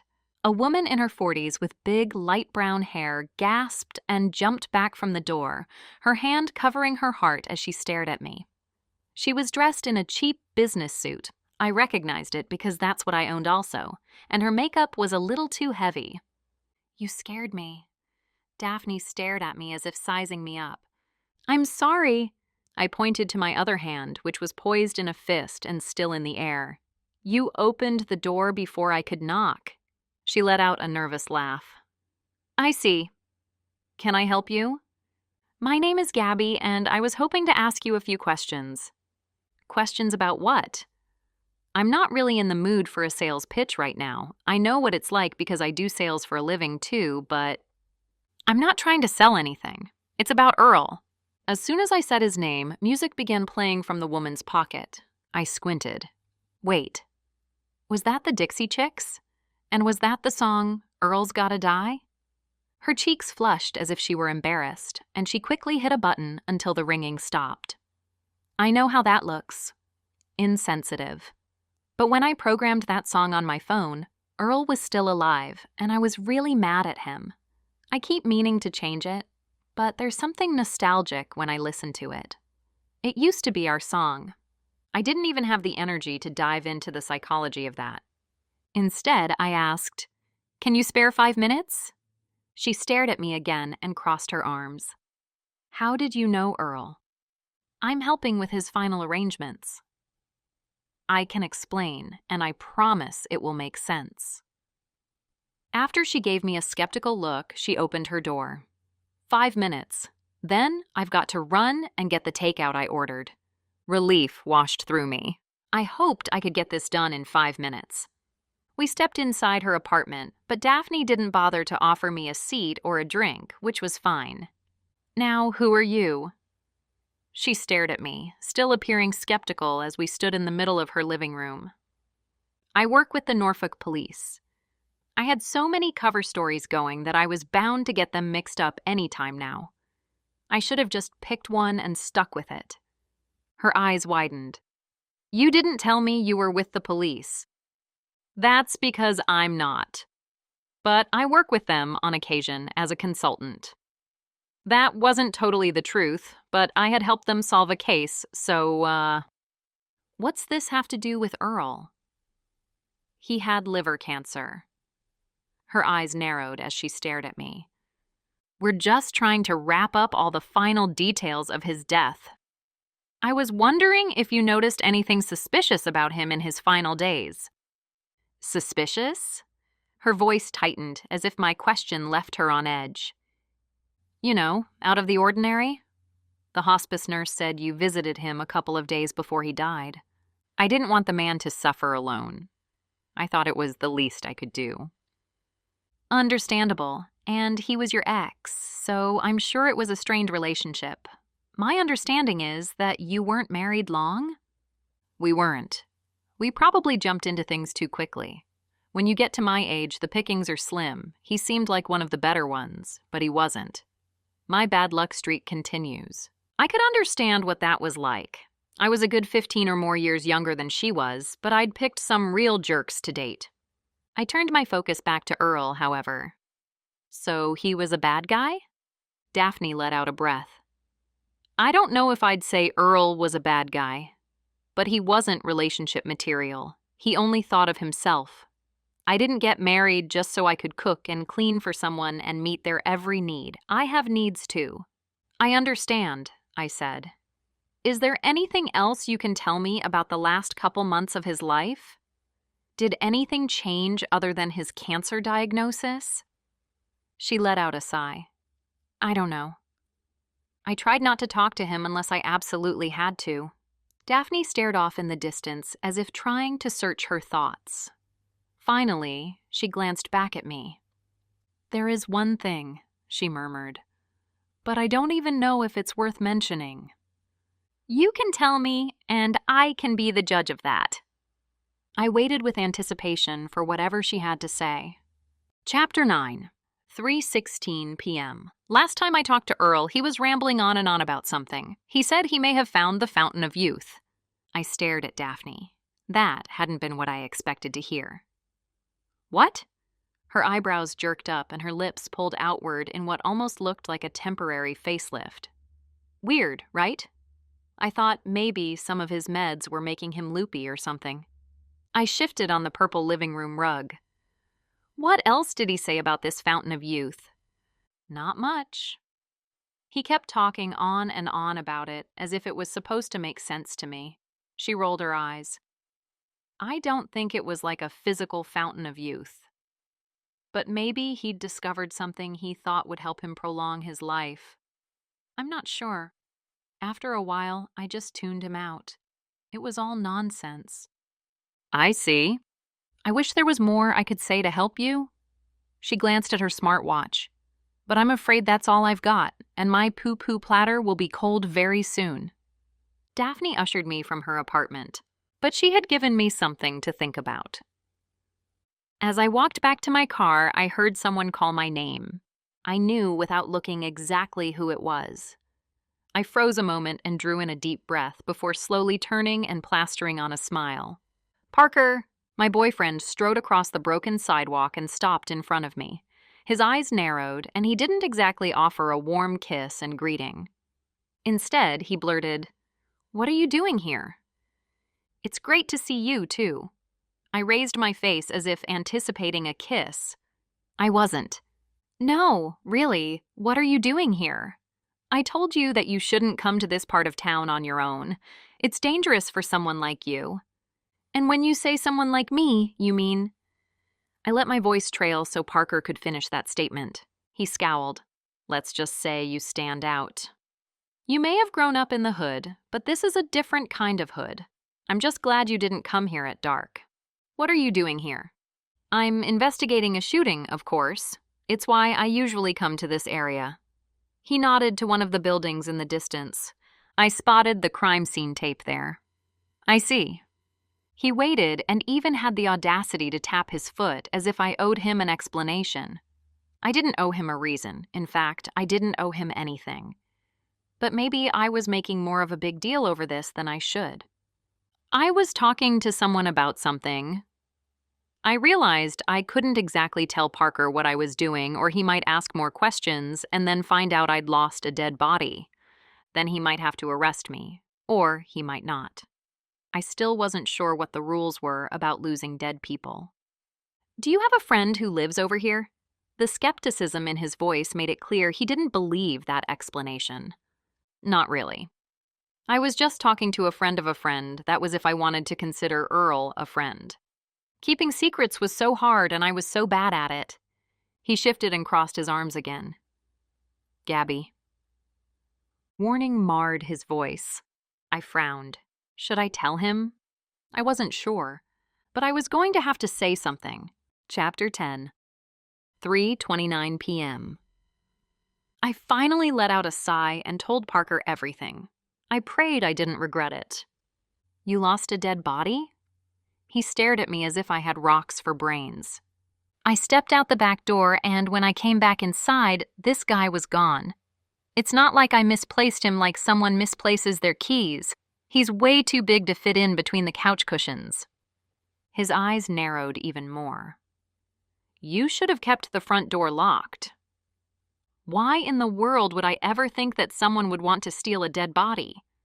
My voice rose as frustration welled in me. The smell alone would be very off-putting, not to mention the guy wasn't a lightweight. Parker shook his head. "You really know how to get yourself into some messes." I repressed a sigh and bit my tongue.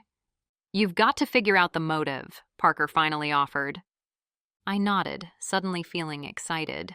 "I know, that's what I said too. What I can't think of here are many reasons why somebody would want a dead body. Could he be a drug mule?" "A drug mule?" I repeated. I hadn't even considered that. Probably because it didn't make much sense. In order to be a drug mule, Earl would have had to be traveling to or from another country, right? Most likely. This guy had liver cancer and he'd been receiving hospice care. He definitely hasn't been out of the country recently. I can't see why anyone would be a drug mule if they weren't leaving our borders. True. Parker's shoulders flicked up nonchalantly. Maybe someone killed him for his life insurance. Life insurance? Why hadn't I thought about that? That would make Daphne the most likely suspect. But even if he had life insurance, how would stealing the body help any of that? I could see the being murdered part of it, but I'm intrigued. But it sounds like you need to find a dead body and you have no leads. Yes, Captain Obvious. I kept my expression even, however. Being cordial was a good play sometimes, like now. You're correct. I don't have any leads, I conceded. Well, I did hear his body was taken away in a silver sedan. Apparently, he didn't fit in the back seat very well, and his foot was hanging out one of the windows. With rigor mortis, the body thief probably wasn't able to bend Earl's legs. You tried the security camera footage from surrounding houses? He asked, as if my last statement hadn't even fazed him. Of course. Do you think I'm an amateur? My voice held mock offense. And you've talked to this guy's friends? Because whoever did this obviously knew Earl. They knew he was dead, and they knew he was still in the house. He twisted his neck and gave me a corner-of-the-eye stare. I've talked to his friends, and I still don't know anything. He nudged my shoulder with his fist. Then it sounds like you have some work to do, Gabby. I don't know what to tell you, but if you don't find him by the time I wrap up here, I'm going to need to investigate. I frowned. That was the last thing I wanted. We'll find him, I promised. Even though I didn't have any leads, I would find him, even if it meant making an idiot of myself in the process. Good luck with that. One of Parker's colleagues called his name behind him, and he took a step back, his tie flapping over his shoulder as the wind lifted it. I've got to go. We're still doing dinner this weekend? I nodded. Of course. I wasn't sure why, but I had to force myself to sound cheerful. It didn't make sense because Parker was handsome. I mean, he and Brad Pitt had a lot of similarities. I mean, a lot. Even though I was dating Parker, my thoughts often went to Riley. The two were complete opposites. Turns out, Riley had an ex-fiancé that had still thought she was his current fiancé. I hadn't known about her at all until I did know about her. Long story short, he'd broken my heart, even though we hadn't known each other long enough for me to officially say that without sounding pathetic. Then he'd followed her back to California. I had decided to get over him, so I started dating Parker. Then Riley came back from California, and he was apparently single again. But I was still dating Parker. Since I'd given this relationship a shot, I figured I might as well see it through. So that was what I was doing. But as I watched Parker walk away, I had to wonder what exactly I was thinking. I sat back in my van and remembered Parker's words about this apartment complex. Then I locked my doors. But I didn't bother to move yet. Instead, I pulled out the handy-dandy notebook from my purse and began to jot a few things down. Writing things down always helped me sort my thoughts out. Right now, I wanted to make a list of my potential suspects. To start with, there was Anthony, the friend who'd set up the final arrangements for Earl. Was he hoping to get something from his friend's death? Did he have a stake in Earl's will? Next, there was Gus, who worked for CIA. He and Earl had made a bucket list together. But how did that fit in with what had happened? Then there was Sheila, the hospice nurse. I didn't think she had killed him. She didn't look like the type to have a crush on somebody like Earl. Plus, she'd been wearing a wedding ring. Did home health care workers ever fall in love with their patients? That seemed like a Lifetime movie in the making. I didn't really want to think about that. And there was Daphne, the ex-wife, the one who'd said that Earl had discovered a fountain of youth. What had that meant? And what if Earl did have life insurance? Did Daphne have a stake in that? None of the neighbors knew anything about Earl. But someone had obviously been keeping an eye on Earl's place. They'd been waiting for the opportunity to come and nab him. It was like I had talked about with both Toby and Parker. The question was why. Until I could figure out why someone might steal a body, I didn't think I'd find out who had potentially killed him and then taken him. I supposed it could be two different people. One killed him, one stole him. I frowned. What was I supposed to do with that theory? There was only one thing I could think to do. I needed to go back to Earl's house. I hadn't fully checked things out. Maybe there was some type of clue left behind that would help me find some answers. Chapter 11.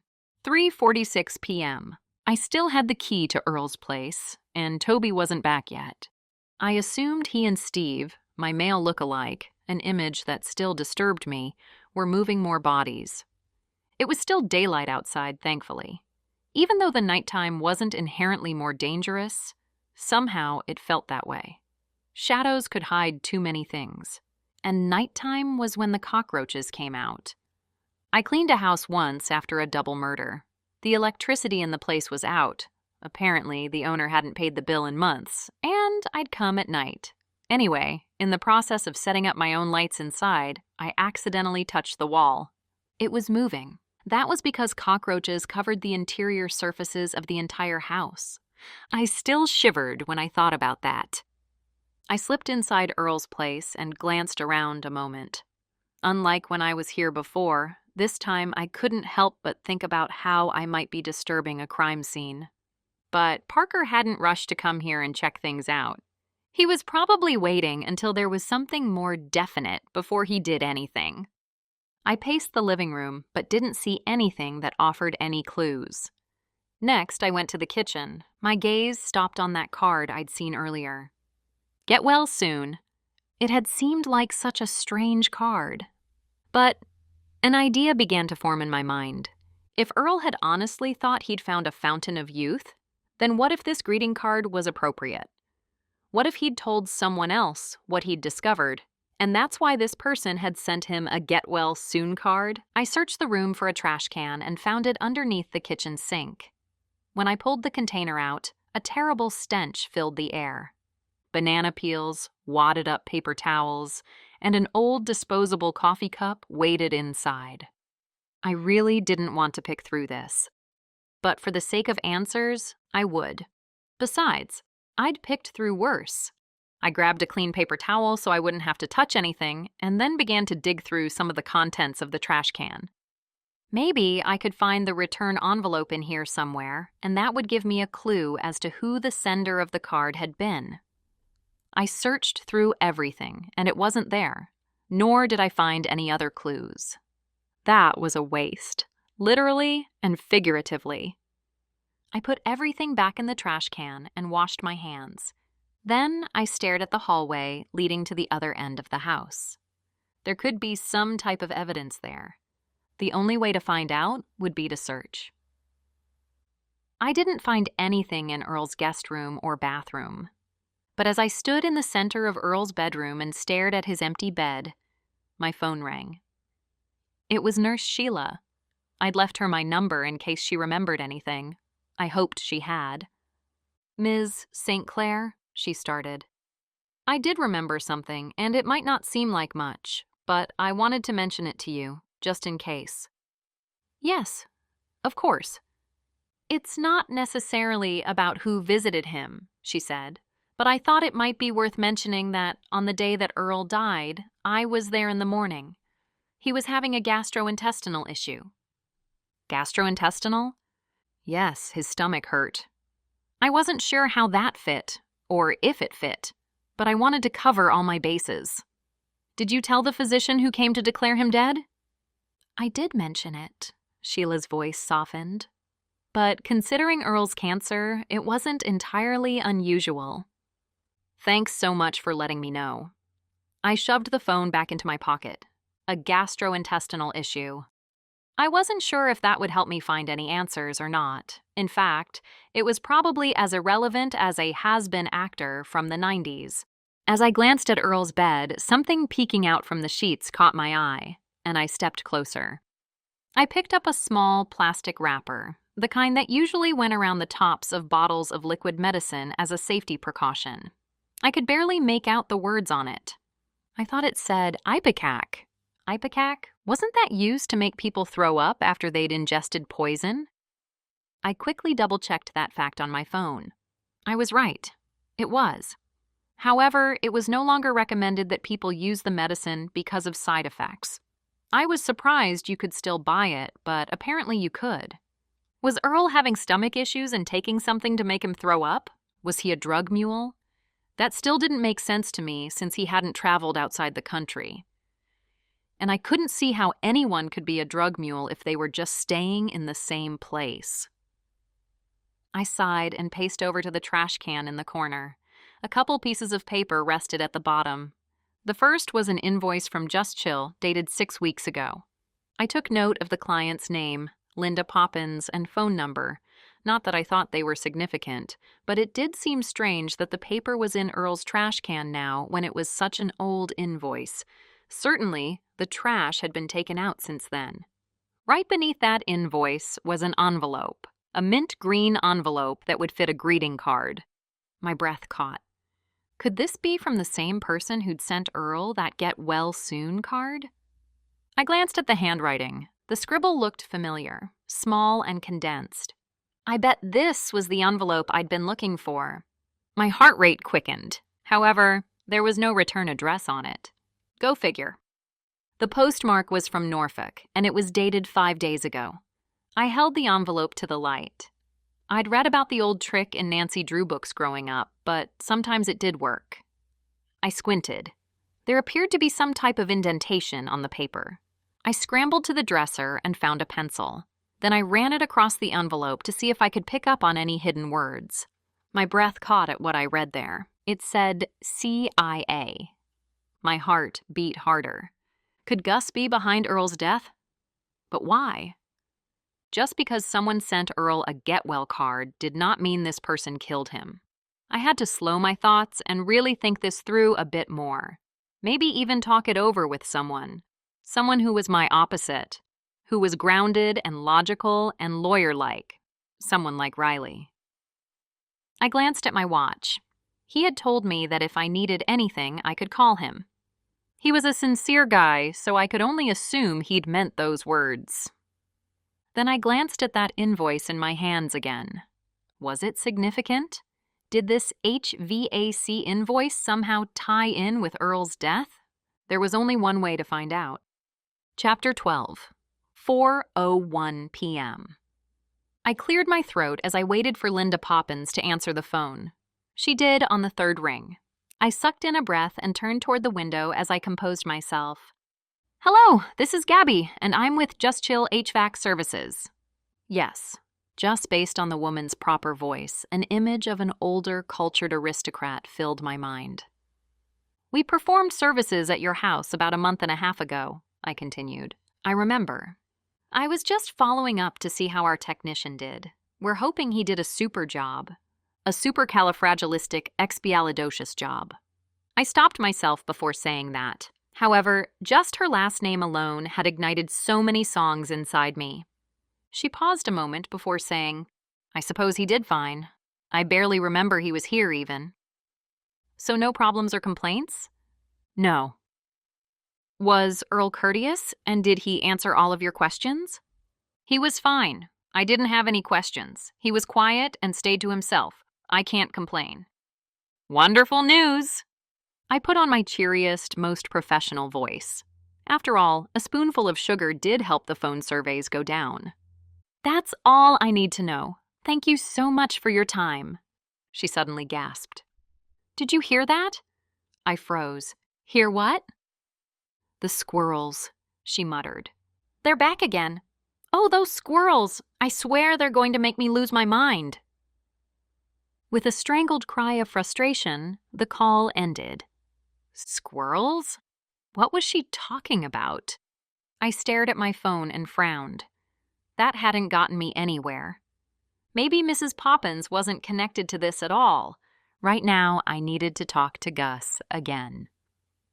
Thankfully, I'd called Riley so I could bounce some ideas off him, and he'd volunteered to come with me to the CIA. I picked him up and gave him the latest updates as I drove.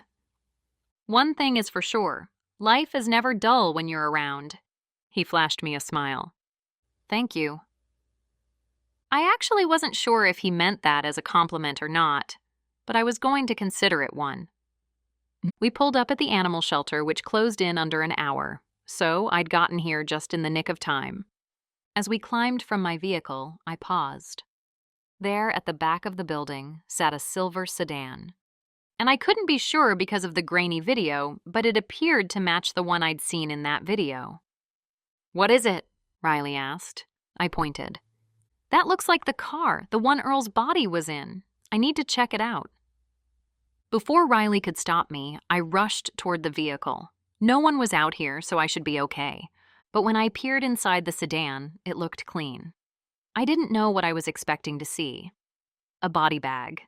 A signed letter of murderous intent. An ACME bomb. There was nothing but some old fast food wrappers and a sweatshirt. "You know there are a lot of cars on the road that look like this," Riley reminded me as he caught up with me. "Silver sedans are popular." "I know, but I feel certain that this one's it. Gus must be our guy." Riley twisted his head, not appearing totally convinced. "Then let's go talk to him and see what he has to say." Chapter 13, 4:21 p.m. As I walked into the shelter, I glanced at the doors as I passed. One was cracked open. I peered inside and spotted Megan.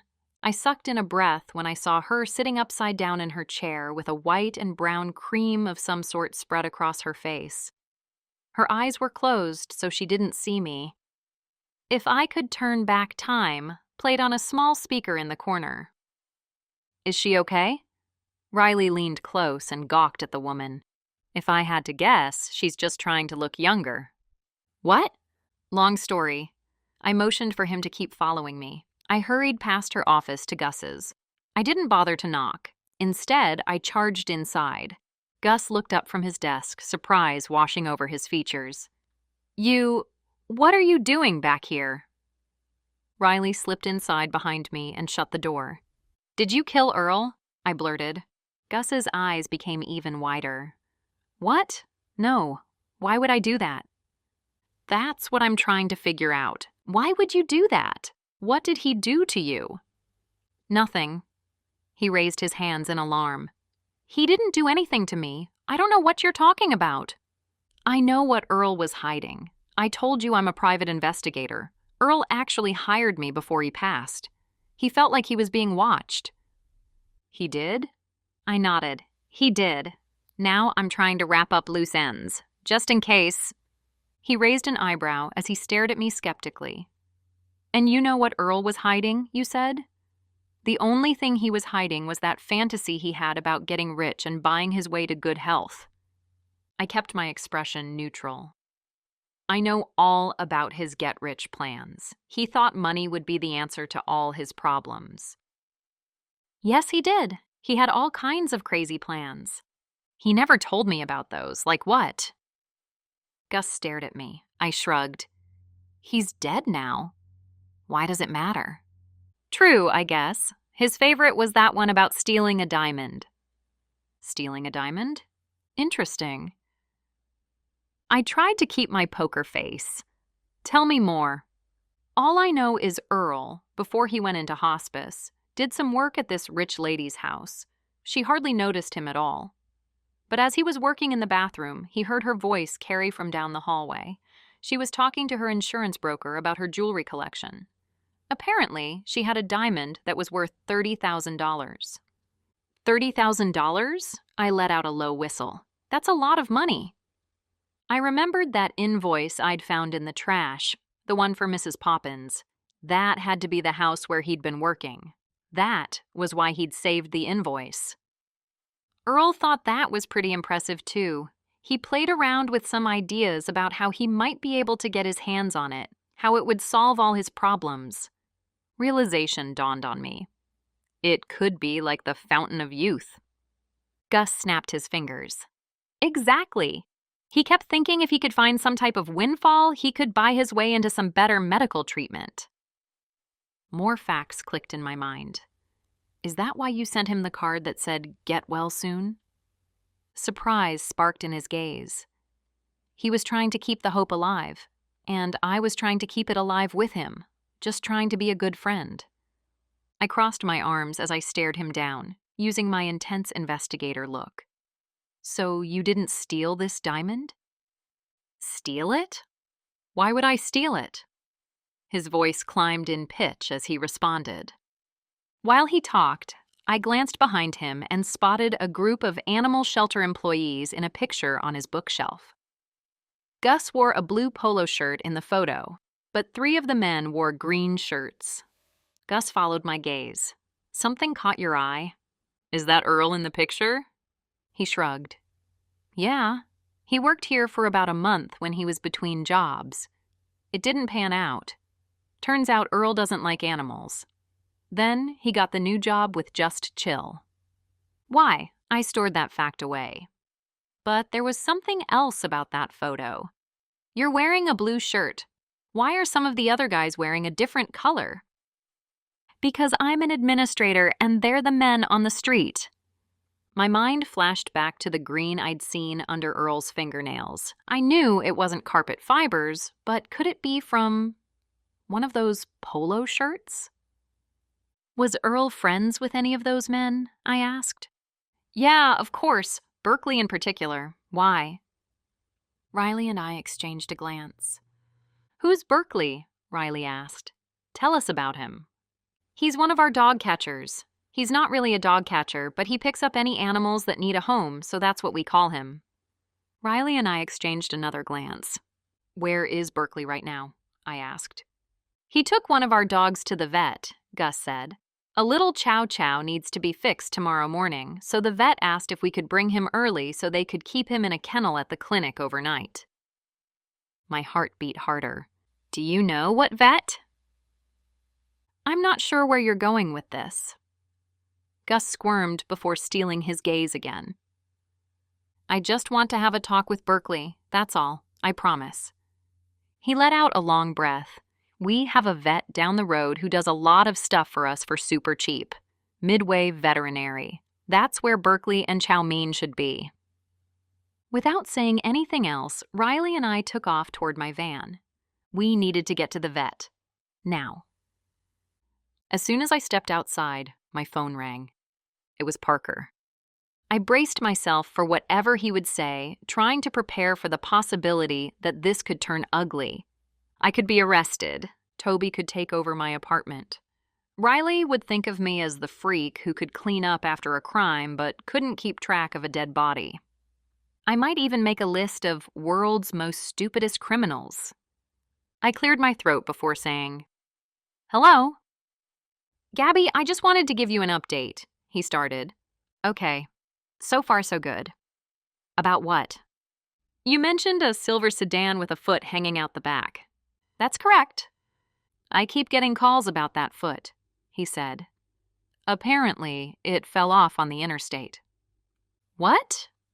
I tried not to gag as an image of that filled my mind.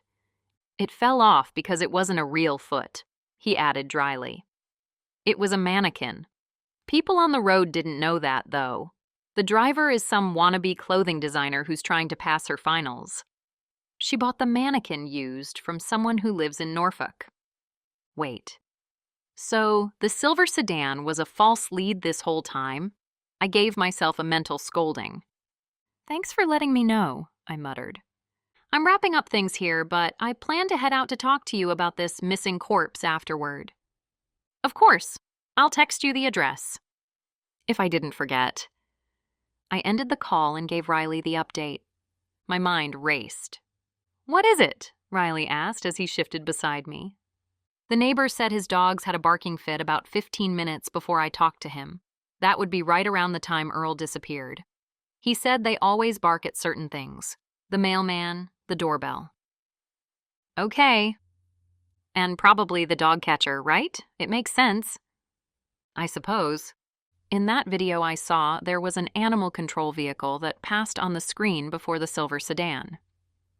Keep going.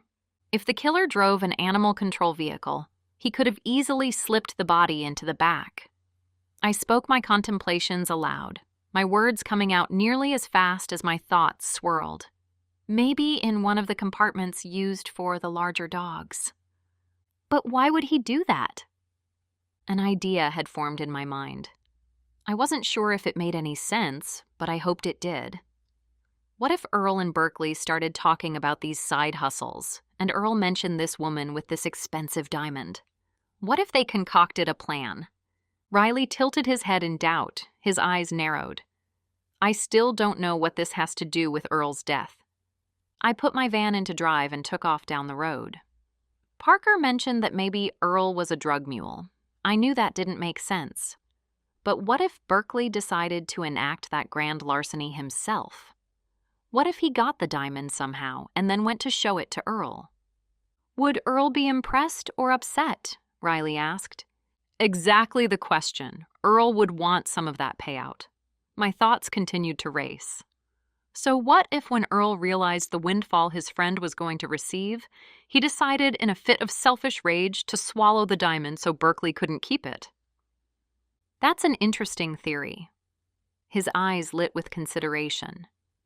That would explain Earl's digestive issues. Maybe Berkeley brought that medicine and made him throw up so he could get that diamond back. But either it didn't work or he was interrupted. Riley leaned back as if thinking through what I'd said. Or the medicine may have killed him. That's it! My hand hit the steering wheel and, by default, the horn. I flinched at the sound.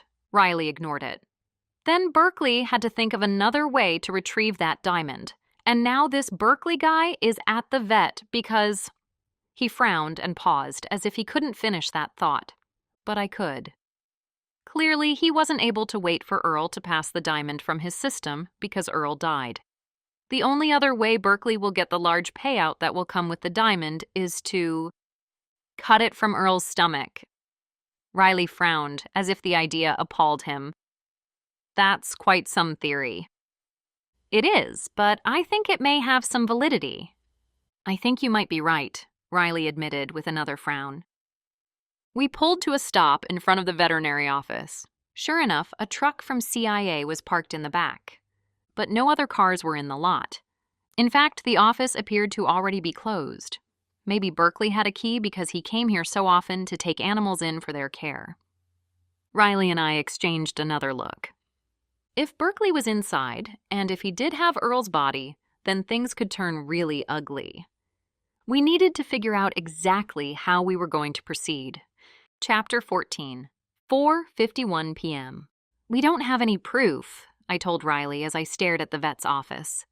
The place was painted bright pink and sat off a side street in Norfolk. That worked to our advantage right now since no one would most likely see us. We could call the police right now, but we're just going off a theory, I muttered. True. Riley crossed his arms and stared at the building also. But if we go in there and confront Berkeley, we could be putting ourselves in danger. I nibbled on my lip. I had to do something. I need to at least peek inside. I need to see what he's doing. If I see Earl's body, we'll call the police. If I don't, we'll leave. Sound like a plan? Riley gave me a look. I guess that sounds reasonable enough. I released my breath. Good. We'd come to an agreement. I opened the car door and stepped out. Carefully, I made my way around to the side of the building. I needed to find a window. While I did that, Riley paced toward the dog catcher truck. Riley tried to open a couple of the compartments, but they were locked. I found a couple of windows, but they both had closed blinds I couldn't see through. This was going to be more difficult than I'd hoped. "Gabby, look at this," Riley called. I hurried toward him. He pointed to a string caught on one of the hinges. "What color pajamas was Earl wearing when you were supposed to pick him up?" "Pale yellow." Realization washed over me. This string was also yellow. This could be the clue we're looking for. "Could you see inside the windows?" Riley studied my face as he waited for my answer. "The shades are all closed." Riley frowned and rubbed his jaw. These fibers on the hinges aren't going to be enough to prove anything. I just need a better look. I stared at the building with a frown. "How do you propose you get that better look?" "I need to get inside." "Gabby," warning marred his voice. "Maybe Berkeley left a door unlocked. I'll be careful. Why don't you wait out here? If I don't come out soon, call the police." I didn't want to put Riley's law career at risk by giving him a criminal record. "There's no way I'm letting you go in there alone." He crossed his arms and shook his head. "I'm going in," I muttered. He frowned. "Then I'll be right behind you." With a sigh, I tugged on the back door. It wasn't latched. Sure, the place was closed. But if the door wasn't locked, it was practically an invitation to come inside. How was I to know? I slowly opened the door and stepped inside. The hallway was clear. I motioned for Riley to follow. I crept farther in, listening for telltale noises with every step. It was hard to hear over a dog barking in a nearby kennel. Was that chow mein? I glanced through a glass divider into the kennel area and spotted the dog. He stared at us, a curious look in his eyes. Thankfully, he'd been barking before we'd stepped inside. Someone was in the examination room 2 doors down. Someone who was whistling. What song was that? I couldn't place it right now, but I knew it was going to bug me until I figured it out. I didn't hear any other dogs. I've got an abysmal feeling. The song played over and over in my head. I reached the doorway and slowly peered around it. I sucked in a breath when I saw Berkeley inside. And Earl laid out on the exam table in front of him. Berkeley had a scalpel raised above him as he continued to whistle. That's when I recognized the tune. "Diamonds are a girl's best friend." Before I could figure out what to do, a noise cut through the air. "Hicktown" by Jason Aldean. I'd programmed that ringtone just for Toby. I swallowed hard before grabbing my phone and silencing it, but I was too late. Berkeley swirled toward me, scalpel still in hand. I recognized him immediately. He was the chicken guy who'd said he owed me one. "Who are you?" he demanded, his gaze skittering between me and Riley. I narrowed my gaze at him. "You stole my dead body." What?" He squinted. "I need to get Earl's body to the funeral home before Toby loses his job, moves in with me, and makes me lose my mind by incessantly talking about toe jam." "What?" Riley muttered behind me. "Long story." "You don't understand." Berkeley held out the scalpel, his arm shaking. "Earl has something that's mine, and I need to get it. I was going to return his body. I don't care what happens to Earl." "Of course not. You just care about the $30,000 diamond that he swallowed." Sweat poured down his face. "How did you know?" "Because I've been trying to track him all day. That's how. What I'm not sure about is how you got the diamond. I thought I could still make a run for it if it came down to it, so I figured it wouldn't hurt to ask for some details here. If not, at least I'd die with answers. He told me about the diamond at that lady's house, and I knew it was an answer to prayer. Okay, but how did you get the diamond? I tried to put a better picture together in my head. I knew I needed an excuse to get inside that house. It had been several weeks since Earl did his HVAC job there, so I wasn't even sure where this diamond was. So I got creative. I released a squirrel into her house. I figured she'd call CIA. We're #1 on the search engine for wildlife removal. That's thinking outside the box, I muttered. And that explains Mrs. Poppins's squirrel paranoia. It worked. That woman refused to go back inside the house. She was panicked. And when I got there, I had the whole place to myself. I grabbed the diamond, replaced it with a fake one, found the squirrel, and got out of there. Then you took it to show Earl? The diamond, I clarified. Not the squirrel. I did. But why would you do that? It seemed risky and unnecessary. We became fast friends when he worked for the shelter. I figured he was dying soon, that he wouldn't care. But he did. Berkeley's scowl deepened. He said the diamond was rightfully his because he was going to steal it first, and that the money from something like that could afford him better medical treatment. He was just waiting for some time to pass before going back to take it, so he wouldn't automatically be a suspect. But you got to it first, so you showed it to him, and he swallowed it? Berkeley scowled. Earl was impulsive like that, but I still couldn't believe he did it. What happened then? Riley asked. I tried to get him to gag it out, but he wouldn't. Then the nurse pulled into the driveway. I panicked. I had to run. You ran out the back door, didn't you? I always used the back door. No one would see me that way. A timeline began to form in my mind. Because you clearly went back at some point. I waited until later. In the meantime, I went to the store and got some medicine to make him throw up. I went back that night and forced him to swallow the liquid. And? Berkeley shook his head, sweat covering his skin. And I don't know what happened, but Earl started having a seizure or something. I didn't mean to kill him. There's this thing called mixing medicines. I didn't mean to sound condescending, but maybe I did. Still, you shouldn't do it. Some of them create terrible reactions. The sweat now began to trickle down his face.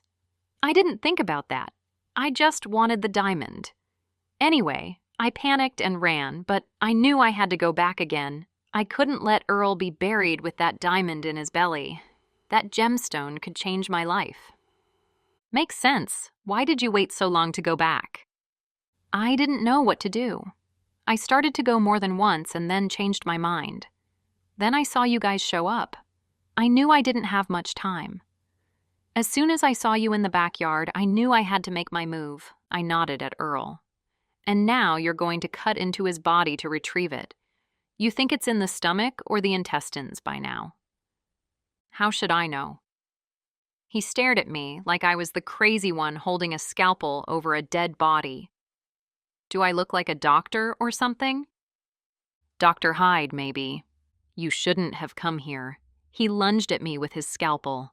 Before the blade hit me, Riley jerked me back and pushed himself in front of me. My heart pounded as I stared at Berkeley and that crazy look in his eyes. What was going to happen now? What if I got Riley killed? You don't want to do that, Riley warned, his body crouched and ready to act. I just need this diamond, Berkeley's voice cracked. You two weren't supposed to be here. I have to get that body to the funeral home, I told him. You don't even understand what's at stake here. What? Berkeley wrinkled his brow with confusion.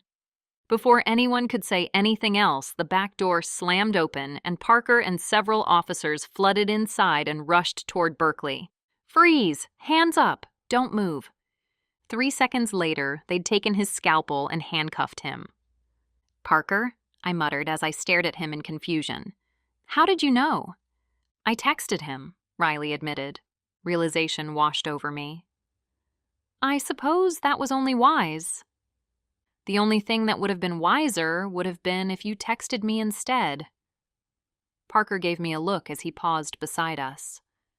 I would have, eventually. Parker's gaze flickered from me to Riley, then back to me again. Finally, he squeezed my arm.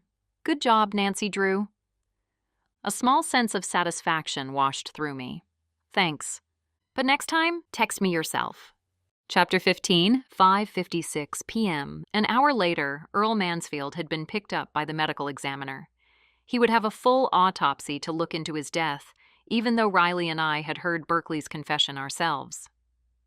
Berkeley had forced Earl to take that medicine in order to puke up the diamond, and it had ultimately killed the man. Berkeley would most likely be going away for a long time, for involuntary manslaughter, obstruction of justice, and grand larceny. Meanwhile, hopefully Mrs. Poppins would get her diamond back. Maybe she could even go fly a kite to celebrate. Toby had called his boss and told the man his own version of what had happened today. Somehow, Toby and his half-witted antics had ended up being praised as a hero, and I'd even heard something about a promotion. Riley had been by my side through all of it, listening and supporting me. Everything has a way of working out, doesn't it? Riley turned toward me as we lingered in the waiting room at Midway Veterinary. It does. He glanced back at the chow, who still barked at us from the kennel. Can you ever see yourself having a dog? Not really. But if you did, what would you name it? I thought about it a moment. Oh, I don't know. Maybe Watson. Watson, not Sherlock. I'm Sherlock, of course. He chuckled. I like the way you think. I'm glad you like the way I think.